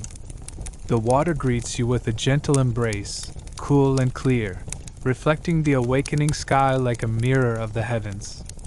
The paddle dips silently into the river, sending ripples that dance outward like gentle waves of energy. Each stroke moves you forward, deeper into the sacred wilderness where the land is wild, untamed, and alive with ancient magic. The river winds and twists like a silver serpent, its surface glistening with the soft kiss of morning light. Towering trees lean over the water, their leaves whispering in the breeze, casting dappled shadows that flicker like spirits playing hide and seek. The air hums with life, the distant call of an eagle soaring high above, the soft splash of a fish breaking the water's surface, the rustle of a deer in the underbrush. Everything here breathes with a rhythm older than memory, pulsing with the heartbeat of the earth itself. As you glide quietly downstream, your thoughts drift to the stories shared around fires long ago. Elders spoke of the place of white stones, a sacred site where the river's current slows and the stones, worn smooth by centuries of water and wind, shine bright as pearls beneath the sun. This is a place where the boundaries between the living and the spirit world grow thin, where ancestors gather in the whispering wind and the land remembers every step taken upon its sacred soil. Your heart beats steadily, matching the gentle lap of the water against the canoe's side. You feel a profound connection to your ancestors, to the land, to the river that has carried your people for generations. The journey itself is a prayer, a meditation, a passage of respect and remembrance. Each paddle stroke is an offering, each breath a song of gratitude. The river narrows, and you sense the sacredness thickening in the air. Mist rises from the water, curling like ghostly fingers reaching skyward, blurring the edges of the world into a dreamscape. The white stones appear ahead, scattered along the shore like ancient guardians standing watch over the river's secrets. They gleam softly in the morning light, their surfaces smooth and cool beneath your touch when you step onto them. Here, the world feels suspended, a moment outside time, filled with silent power. You sit upon the largest stone, feeling its steady, grounding energy seep into your bones. The wind stirs the branches overhead, carrying faint echoes of old songs sung beneath this very sky. You close your eyes and listen deeply to the river's gentle murmur, the rustle of leaves, the faint pulse of your own breath mingling with the breath of the earth. In this sacred space, visions begin to stir. You see the great eagle, wings spread wide, soaring against the canvas of sky, a symbol of strength and vision. The river itself becomes a silver ribbon winding through the vast wilderness, connecting all life in an endless dance. The ancestors' voices rise like a soft chant, weaving stories of courage, wisdom, and resilience. Time folds and stretches as you remain here, wrapped in the quiet embrace of the place of white stones. The journey back will come, but now you are a part of this land, held by its ancient wisdom, renewed by its sacred light. When you rise to return to your canoe, you carry with you the gifts of the river, the stones, and the spirits, a flame of connection burning bright in your heart, guiding your path through all the days to come. The golden light of the late afternoon sun stretches lazily across the land, filtering through the broad leaves of the towering cottonwood trees that have stood watch over your village for generations. Their branches sway gently in the warm breeze, casting dancing shadows that ripple like whispers upon the earth. The air is heavy with the scents of drying sage and sweetgrass, mingling with the faint smoke curling from the cooking fires scattered throughout the encampment. It is a time when the world seems to hold its breath, waiting in quiet reverence. In your hands lies a delicate bundle, strands of shell beads, each one painstakingly gathered from distant shores or traded from neighboring tribes. These beads glisten faintly, catching the light with a soft iridescence, like fragments of moonlight caught in the palms of your hands. They are more than mere ornaments. Each bead carries with it stories of ancient rivers where shells were first gathered, of long journeys across rugged lands, of the hands that shaped them, the prayers whispered as they were polished smooth, and the bonds they have forged between people, families, and generations. Today, these beads will cross from your hands to another's, in a ceremony as old as time itself. It is an exchange made without urgency or loud words, but with deep respect, a silent conversation where the language is written in glances, in the brush of fingertips, and the warmth shared beneath the sun's fading glow. You walk slowly toward the gathering place beneath the great cottonwood tree, where members of your community are already assembled, their faces serene and attentive. The rhythm of the village beats softly around you, the murmur of voices sharing stories, the laughter of children playing by the river's edge, the faint, steady pulse of drums calling across the land, weaving together a tapestry of sound and spirit. Your heart matches the rhythm, steady and calm, as you approach the person waiting to receive your gift. Their eyes meet yours, eyes that speak of wisdom earned through seasons of hardship and joy, eyes that have seen the turning of countless moons and carry the silent strength of your ancestors. In that shared gaze, 1,000 unspoken words flow between you. There is no need for hurried speech. The moment itself is enough. You feel the weight of history settle between you, the pulse of generations who have stood here before, exchanging beads and smiles in the sacred dance of trust and kinship. The beads pass slowly from your fingers to theirs, cool and smooth, each one a tiny vessel of memory and promise. Your hands touch briefly, warm, steady, grounding, as if passing not only the beads but the spirit of your people, the prayers of your elders, and the hope for the future. Around you, the village seems to hush, as if the earth itself leans in to witness this sacred act. You remember the stories told by the elders, how shell beads were once carried by the waters of ancient oceans, shaped by time and tide, and how they came to symbolize the interconnectedness of all things, the land, the water, the sky, and the people who walk between them. To exchange beads is to acknowledge these ties, to honor the bonds that sustain the community, and to pledge loyalty, friendship, and respect without uttering a single word. The sun sinks lower, bathing the scene in hues of amber and rose, and you feel the quiet power of the moment settle deep within your chest. The smiles shared across the exchange are soft but radiant, full of warmth and understanding, a language of the heart that transcends spoken language.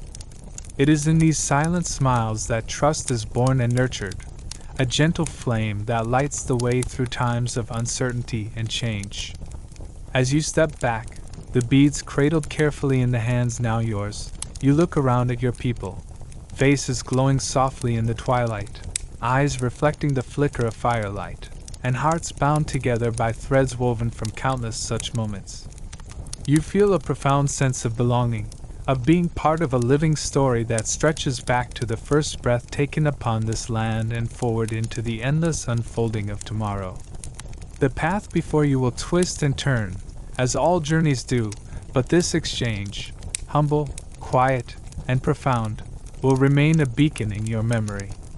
It reminds you that even in silence, connection is made, that even without words, love and respect can flow like a river between souls, and that in the simple act of giving and receiving, the spirit of your people endures, unbroken and luminous.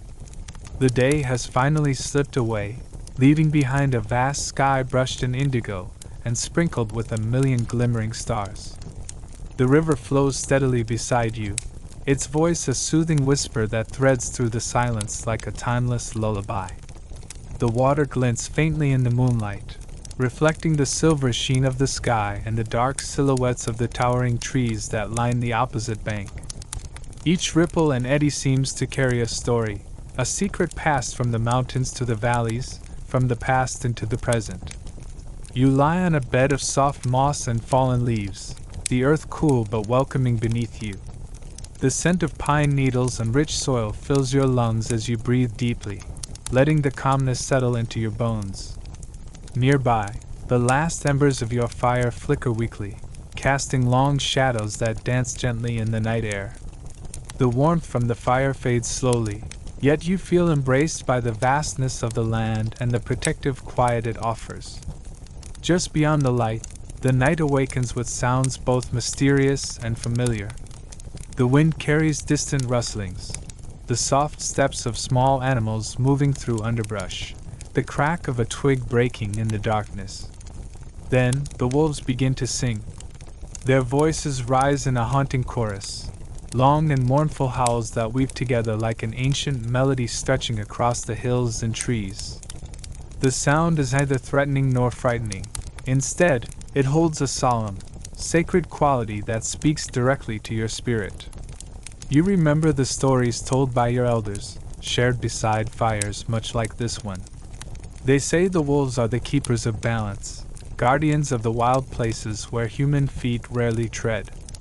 Their howls are a language of the earth, a call to the spirits of the land to come together in unity and watchfulness.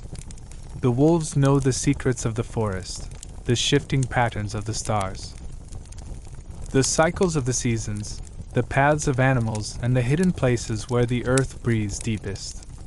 As you lie there, your heart begins to slow, matching the rhythm of the flowing river and the rising and falling cadence of the wolf song. Your mind drifts between wakefulness and sleep, caught in a gentle liminal space where time seems to fold and stretch. You feel the presence of the wolves around you, close enough to sense their strength, their quiet confidence, their wild freedom, yet far enough to remain safe. There is an unspoken understanding between you, a bond formed not by words but by the shared breath of the night. You think of the pack, the way the wolves move together, coordinated and fierce, yet tender and protective. How they care for each other, their young and their elders, teaching the ways of the forest with patient eyes and silent gestures. You feel a deep kinship with them, as if their wildness is a mirror of your own soul's longing for freedom, for belonging, for a life that is connected to the earth and the great mysteries of the world. In the quiet, you remember the lessons your family has passed down, how to listen to the wind, how to read the signs in the stars, how to walk lightly so as not to disturb the spirits that dwell in the trees and stones.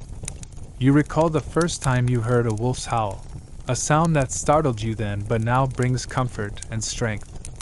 Tonight, that sound is a thread that ties you to the past and the future, to the land and its endless story. Your breathing deepens, the river's song and the wolves' chorus weaving a blanket of peace around you. The fire's glow has faded to faint red embers, and the stars overhead seem to pulse softly, like watchful eyes of ancestors shining down on you. In this sacred moment, you are neither alone nor afraid. You are cradled by the wild, embraced by the night, and carried on the steady flow of the river's ancient song. As sleep gently claims you, your dreams are filled with images of the forest bathed in moonlight, of silver-furred wolves racing across snowy plains, of the river's endless journey from mountain to sea. You dream of the strength that comes from knowing you are part of something larger, a circle of life that turns forever, where every creature has its place, every voice its meaning, every silence its story. And when dawn finally breaks, spilling soft pink and gold across the sky, you will awaken renewed, with the spirit of the wolves whispering courage into your heart, the river's song guiding your steps, and the quiet strength of the night still lingering in your soul. The first faint blush of dawn stretches hesitantly over the horizon, spilling soft pinks and gentle golds that slowly bleed into the retreating indigo of night. The sky, once a vast, silent ocean of stars, begins to stir like a living being awakening from a long slumber.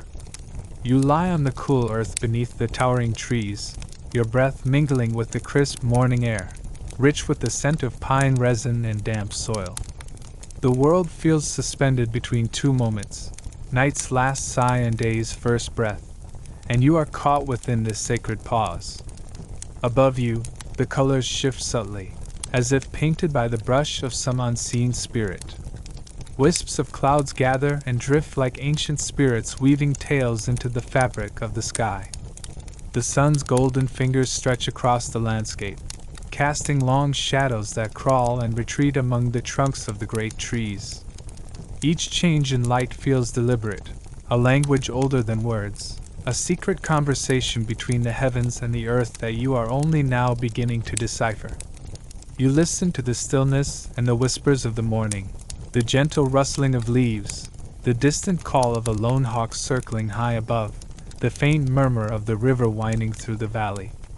Every sound, every shift of light feels imbued with meaning.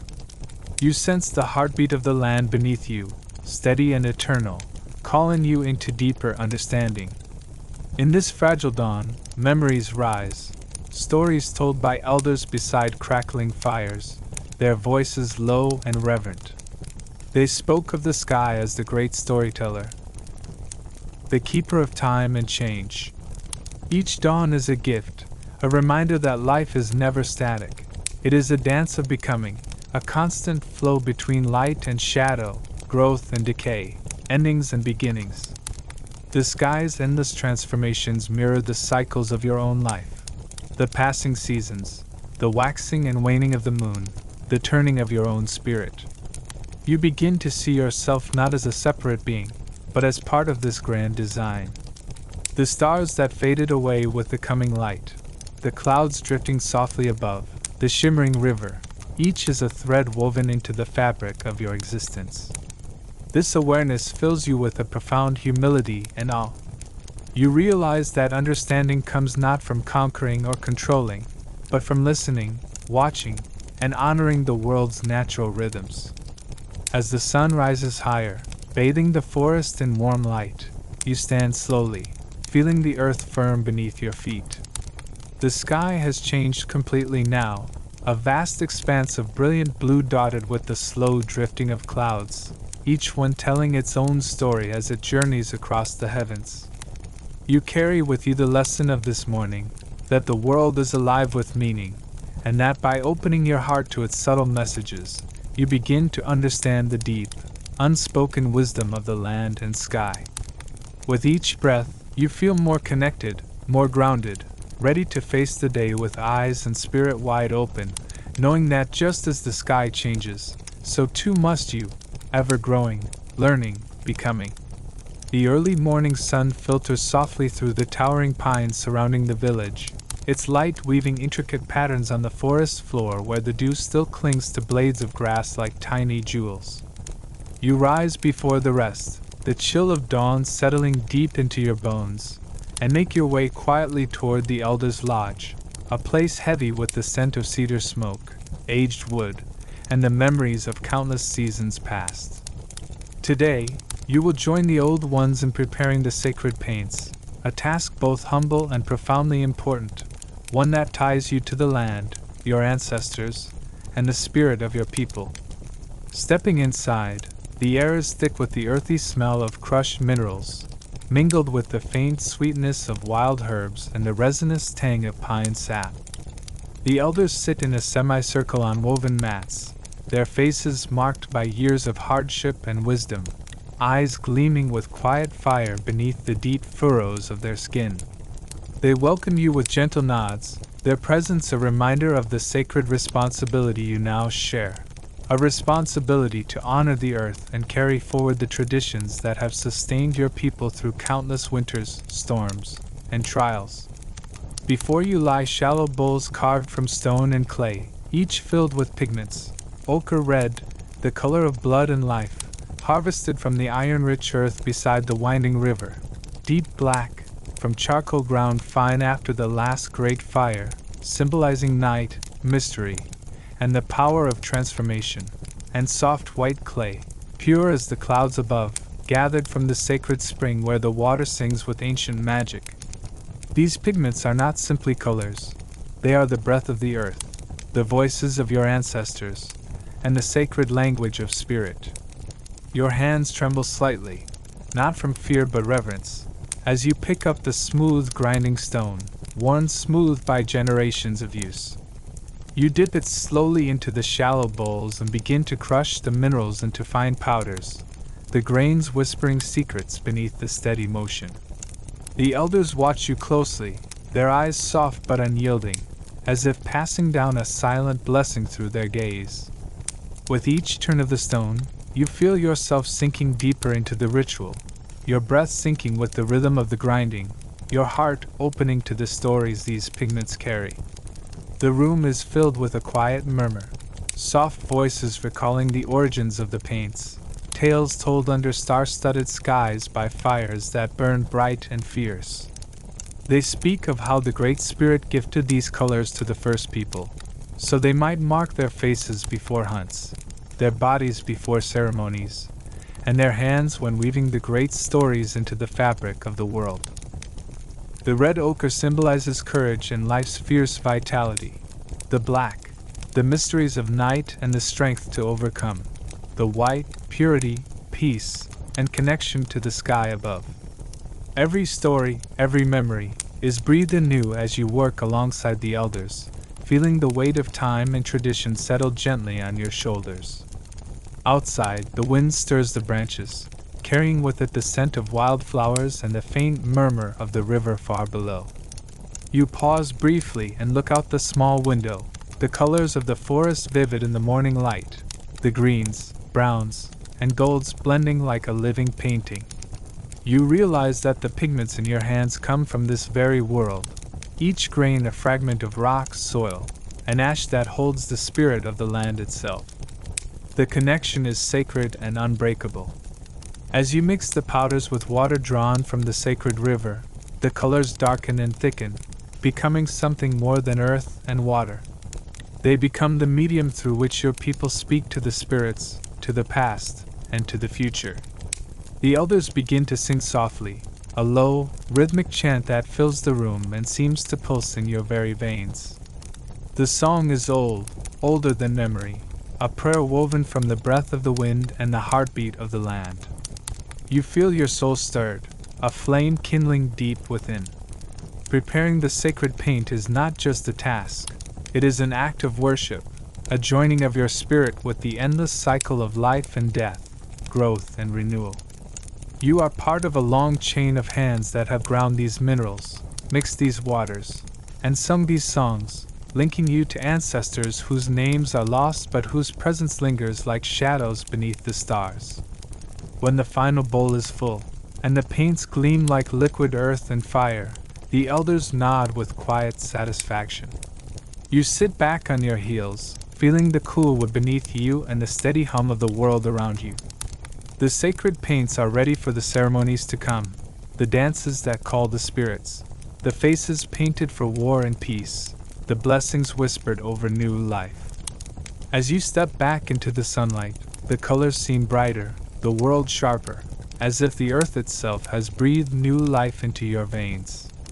You carry the knowledge now, the sacred connection, and the promise to pass it on. The paints are more than pigments. They are the lifeblood of your people, the story of your land, and the song of the spirits that will guide you always. The morning dawn arrives with a gentle hush, as if the very world itself holds its breath in reverence. The horizon blazes faintly with streaks of pale rose and gold, but no birds sing. Even the usual rustle of the leaves seems subdued, as if nature knows that today words are to be set aside, their voices muted by an unspoken pact that binds the village. Today is the day of no talking, a day passed down through countless generations, a sacred ritual that calls for silence, deep listening, and opening the heart to the whispers of the earth and the spirits. You awaken slowly, feeling the coolness of the morning air seep through the thin layers of your clothing. The chill is not unwelcome. It sharpens your senses, heightening your awareness of the world around you. You sit quietly on the edge of your bed, your breath steadying as you prepare yourself for the day ahead. There is a strange kind of peace in the absence of noise, a stillness that fills the space where chatter and laughter would normally dwell. Outside, the village lies calm and expectant. The smoke rising from chimneys curls upward like thin fingers of prayer, dissipating softly into the sky. The earth beneath your feet is damp with dew, cool and solid, grounding you as you step out into the soft morning light. Each step you take is careful and deliberate, mindful of the quiet ritual unfolding around you. As you move through the village, you notice the elders standing at the center of the gathering space. Their faces, weathered by time and wisdom, are serene and focused. They wear simple robes dyed with natural colors from the earth, ochres, deep reds, and muted browns, and around their necks hang necklaces of carved bone and smooth stones, symbols of their sacred roles. Without a word, their eyes meet yours, conveying a gentle encouragement to join them in this profound act of silence. The day of no talking is not merely the absence of speech. It is a deliberate, reverent act of turning inward and outward simultaneously, listening with all senses, attuning oneself to the subtle messages carried by the wind, the rustle of leaves, the trickle of water, and the distant calls of animals that skirt the edge of the forest. It is about surrendering the need to be heard and instead becoming a vessel for the wisdom of the world. You follow the elders as they lead a slow procession toward the great cedar tree that stands at the heart of the village, a tree older than any living memory, its roots deep and tangled beneath the soil, its branches stretching wide and high as if cradling the sky. Here, the community gathers, sitting cross-legged on woven mats, their eyes lowered or closed, faces softened in quiet contemplation. You join them, settling yourself beneath the vast canopy of green, feeling the rough bark press gently against your back. The air here is thick with the scent of pine and moss, the smell of earth warmed by the rising sun. The light filters through the needles above in shifting patterns, dappling the ground with shimmering gold. You close your eyes, inhaling deeply, allowing the rhythm of your breath to slow, matching the pulse of the forest around you. In this silence, the world becomes a symphony of subtle sounds. The breeze stirs the leaves in gentle whispers, as if the trees themselves are speaking in a language older than words. A woodpecker taps in the distance, steady and rhythmic, like a heartbeat echoing through the woods. The distant river murmurs over stones, a soft melody that rises and falls with ancient patience. As you listen, your mind begins to quiet the usual clamor of thoughts and distractions. Memories drift through your consciousness, stories told by your grandmother of spirits that speak in the rustling grass, of ancestors whose voices live on in the wind, and of the sacred bond between your people and the land. You feel yourself drawing closer to those voices now, not through words, but through the shared silence that bridges past and present. Time seems to slow and stretch, folding inward like the petals of a flower opening to the sun. You become aware of the smallest details. The way the sun warms your skin, the softness of the grass beneath your fingers, the gentle hum of life that pulses beneath the surface of everything. In this moment, you are not separate from the world. You are part of its breath, its heartbeat, its endless flow. The elders remain still, their presence a steady anchor. Their eyes occasionally open, glancing at the gathering with calm certainty, then close again as they return to the silent communion with the land and spirit. You sense that this day is a healing, a renewal of the bond between people and nature, a reminder that words can often cloud understanding, while silence reveals the deepest truths. As the sun climbs higher, the village continues its quiet observance. Children play softly, their laughter muffled but genuine, learning to express joy without breaking the sacred silence. Hunters prepare their tools with careful hands, communicating through gestures and glances. The women gather herbs and weave baskets, their movements flowing like a silent dance choreographed by generations of practice. In the late afternoon, the silence is broken only by the sound of a single drum, a slow, steady rhythm that begins far away and draws closer like the steady pulse of the earth itself. The elders rise and begin to move in a circle around the great cedar tree, their steps measured and deliberate, hands raised in gestures of blessing and gratitude. You join them, feeling the beat of the drum resonate through your chest, a powerful connection to the heartbeat of your people. Though no words are spoken, the ceremony speaks volumes. It honors the day's lessons, the power of listening, the wisdom of patience, the sacredness of the natural world. It reminds you that the deepest communication often happens without speech, through presence, intention, and shared spirit. As dusk falls, stars begin to pierce the deepening blue of the sky, sparkling like scattered seeds of light. The community remains gathered, eyes lifted upward, feeling the vastness of the universe settle around you like a protective cloak. You feel gratitude swell within your chest, for the silence, the listening, and the shared connection that transcends words. When at last the fire is rekindled and soft murmurs return to the village, you carry with you a profound gift, the understanding that sometimes the most powerful stories are told not through speech, but through the sacred art of listening.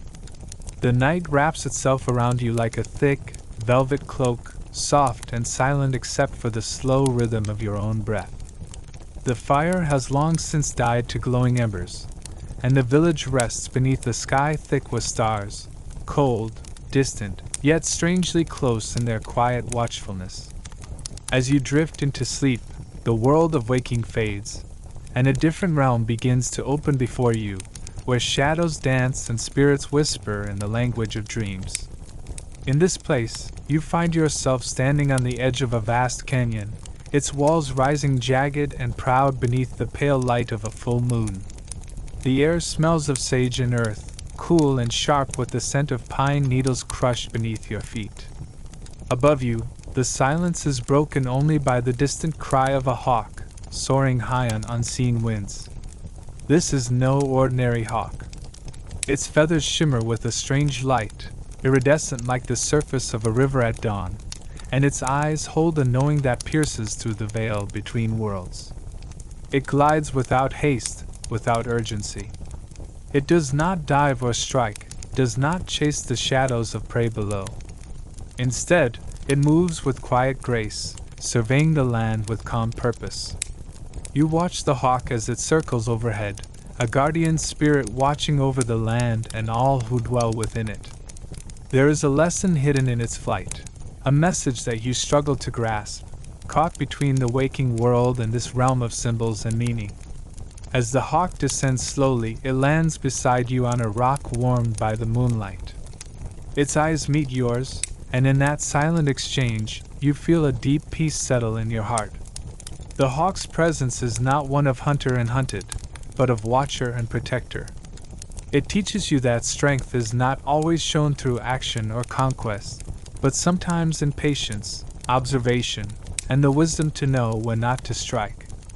The wind stirs the feathers on its back, and with a voice that is felt more than heard, the hawk speaks, not in words, but in feelings and images.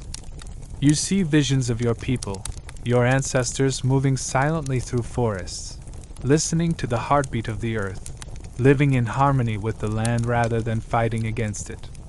You see the cycles of the seasons, the slow turning of time marked by the migration of birds, the growth of corn, and the flow of rivers. The hawk's flight becomes a dance across the sky, tracing patterns that shimmer like the stars themselves. It reminds you of the balance between action and stillness, between the power to hunt and the power to observe. You feel your own spirit expanding, opening like the wings of a bird ready to soar, not with violence, but with understanding. Then, as dawn approaches, the hawk lifts its wings and rises once more into the cold morning air. Its cry echoes one last time across the canyon, a sound both wild and gentle, a blessing and a promise. You watch until the bird is nothing more than a speck against the waking sky, carrying with it the quiet wisdom of the night.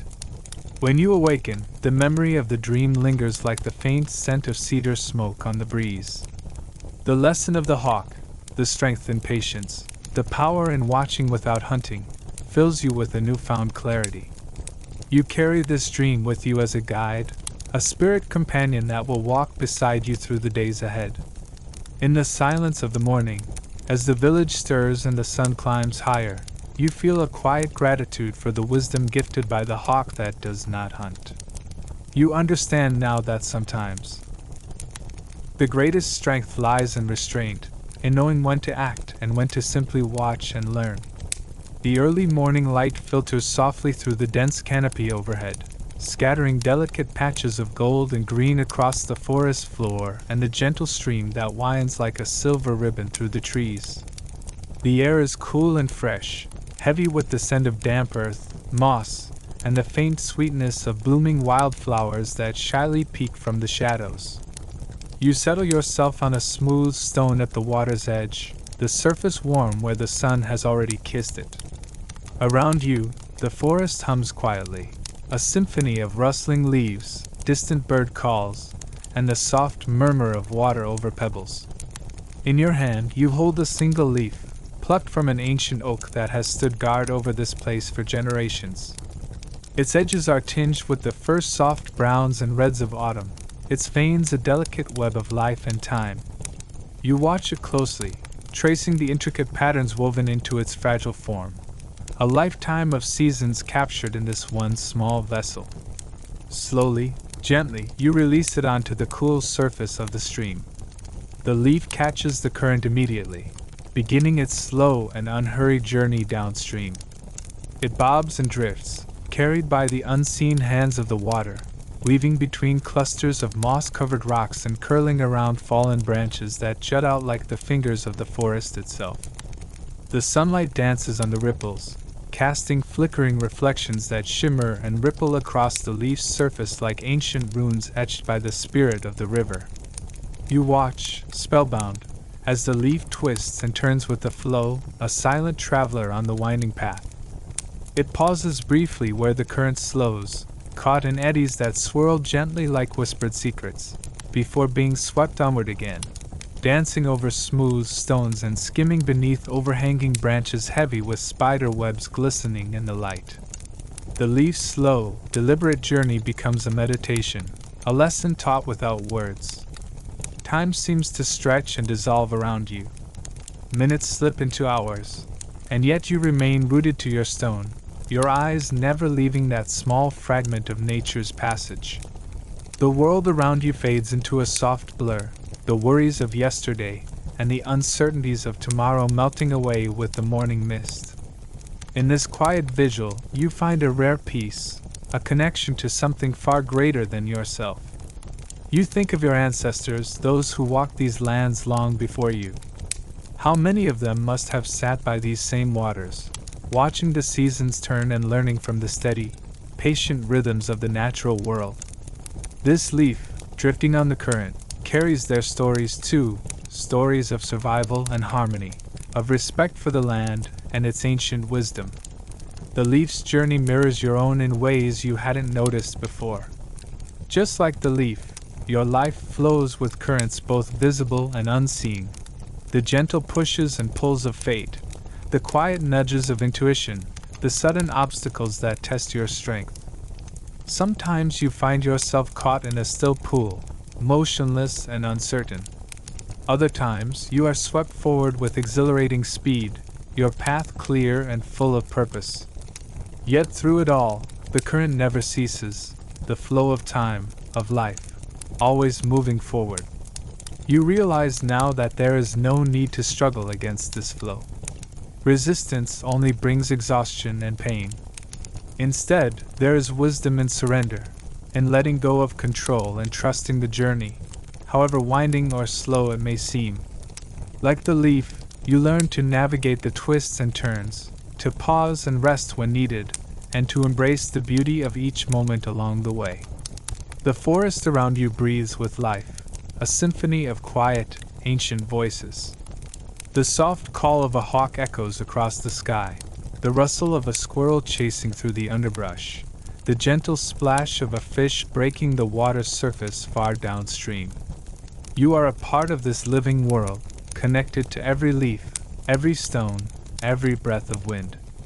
Finally, as the afternoon sun dips lower, the leaf rounds a bend in the stream and disappears from your sight. Carried onward to places unknown, you rise from your stone, your heart full of gratitude and a new understanding. The simple act of watching a leaf float downstream has become a profound lesson, a reminder to be patient, to observe, to trust in the natural flow of life.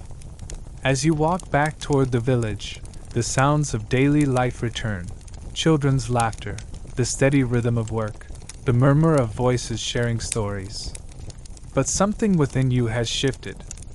The quiet wisdom of the leaf, carried gently by the stream, will remain with you always, a steady current in your soul guiding you through the days ahead. The sun has long dipped below the horizon, leaving the world wrapped in a soft veil of twilight.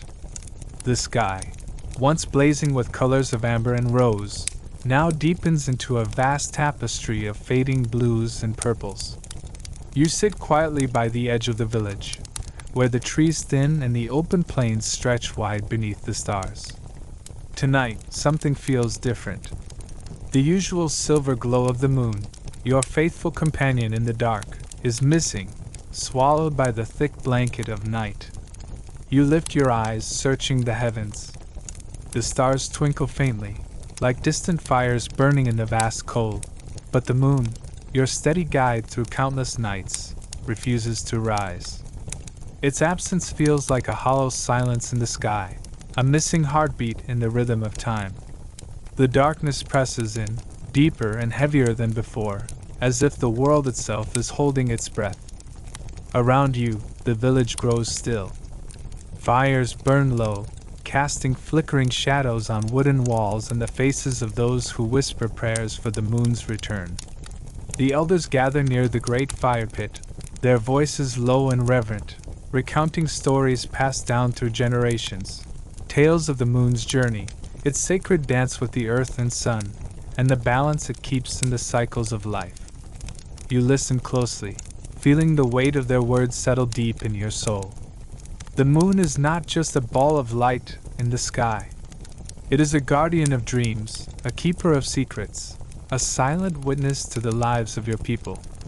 Its rising marks the passage of time, the changing of seasons, the rhythms of hunting, planting, and gathering. Without it, the world feels unanchored, drifting in a sea of shadow. The fire crackles softly, sending sparks upward like fleeting spirits reaching for the sky. The scent of burning cedar and sage fills the air, mingling with the cool breath of night. You wrap your blanket tighter around your shoulders, the chill seeping into your bones, but your heart burns with a quiet fire, a determination to understand, to wait, to hope. As the hours crawl by, the village sleeps uneasily, and you remain awake, your gaze fixed on the darkened sky. You remember the stories your grandmother told you as a child, how the moon sometimes hides to teach patience, how its absence is a time for reflection and inner listening. It is a night of waiting, a sacred pause in the endless dance of light and shadow. Slowly, you feel the night change. The air grows softer, the darkness less oppressive. A faint glow begins to edge the horizon, a silver thread weaving its way through the blackness. The moon, shy and tentative, rises at last, not in its usual bold fullness, but as a slender crescent, delicate and fragile, like a whisper of hope. The village stirs, a collective breath released into the night. Faces lift toward the sky, eyes shining with relief and wonder. The moon's gentle light spreads across the land, touching the trees, the river, the sleeping earth with its cool embrace. Balance is restored, and the rhythm of life resumes its steady beat. You sit back, your heart swelling with gratitude for this quiet miracle. The night of the moon that refused to rise has passed, leaving behind a deeper understanding that even in the darkest times, light will return, and with it, the promise of renewal and the enduring strength of your people. The sun has long dipped below the horizon, leaving the world wrapped in a soft veil of twilight. The sky, once blazing with colors of amber and rose, now deepens into a vast tapestry of fading blues and purples. You sit quietly by the edge of the village, where the trees thin and the open plains stretch wide beneath the stars. Tonight, something feels different. The usual silver glow of the moon, your faithful companion in the dark, is missing, swallowed by the thick blanket of night. You lift your eyes, searching the heavens. The stars twinkle faintly, like distant fires burning in the vast cold. But the moon, your steady guide through countless nights, refuses to rise. Its absence feels like a hollow silence in the sky, a missing heartbeat in the rhythm of time. The darkness presses in, deeper and heavier than before, as if the world itself is holding its breath. Around you, the village grows still. Fires burn low, casting flickering shadows on wooden walls and the faces of those who whisper prayers for the moon's return. The elders gather near the great fire pit, their voices low and reverent, recounting stories passed down through generations, tales of the moon's journey, its sacred dance with the earth and sun, and the balance it keeps in the cycles of life. You listen closely, feeling the weight of their words settle deep in your soul. The moon is not just a ball of light in the sky. It is a guardian of dreams, a keeper of secrets, a silent witness to the lives of your people. Its rising marks the passage of time, the changing of seasons, the rhythms of hunting, planting, and gathering. Without it, the world feels unanchored, drifting in a sea of shadow. The fire crackles softly, sending sparks upward like fleeting spirits reaching for the sky. The scent of burning cedar and sage fills the air, mingling with the cool breath of night. You wrap your blanket tighter around your shoulders, the chill seeping into your bones, but your heart burns with a quiet fire, a determination to understand, to wait, to hope. As the hours crawl by, the village sleeps uneasily, and you remain awake, your gaze fixed on the darkened sky. You remember the stories your grandmother told you as a child, how the moon sometimes hides to teach patience, how its absence is a time for reflection and inner listening. It is a night of waiting, a sacred pause in the endless dance of light and shadow. Slowly, you feel the night change. The air grows softer, the darkness less oppressive. A faint glow begins to edge the horizon, a silver thread weaving its way through the blackness. The moon, shy and tentative, rises at last, not in its usual bold fullness, but as a slender crescent, delicate and fragile, like a whisper of hope. The village stirs, a collective breath released into the night.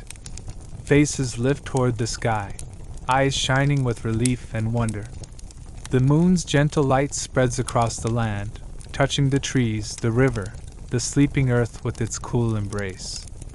Balance is restored, and the rhythm of life resumes its steady beat. You lean back against the rough bark of an old oak, feeling its steady strength beneath your fingertips. The forest breathes again, a slow, deep rhythm pulsing through the leaves and roots, the whisper of wind threading through branches, the soft chorus of night creatures stirring gently in the shadows. The world is alive with quiet magic, a living heartbeat shared by all who call this place home. Your eyelids grow heavy as the calm of the night wraps around you like a soft blanket. The distant call of an owl blends with the rustling leaves, a lullaby carried on the cool air. Your breath slows, matching the steady rise and fall of the forest's pulse. In this moment of perfect stillness, you feel connected to the earth beneath you, to the sky above, and to the endless cycle of life that weaves all things together. You close your eyes, surrendering to the deep peace that flows through the night. The moon watches over you now, its pale light a gentle guardian in the darkness. And as you drift into sleep, the forest breathes with you, steady, eternal, and full of quiet promise for the dawn to come.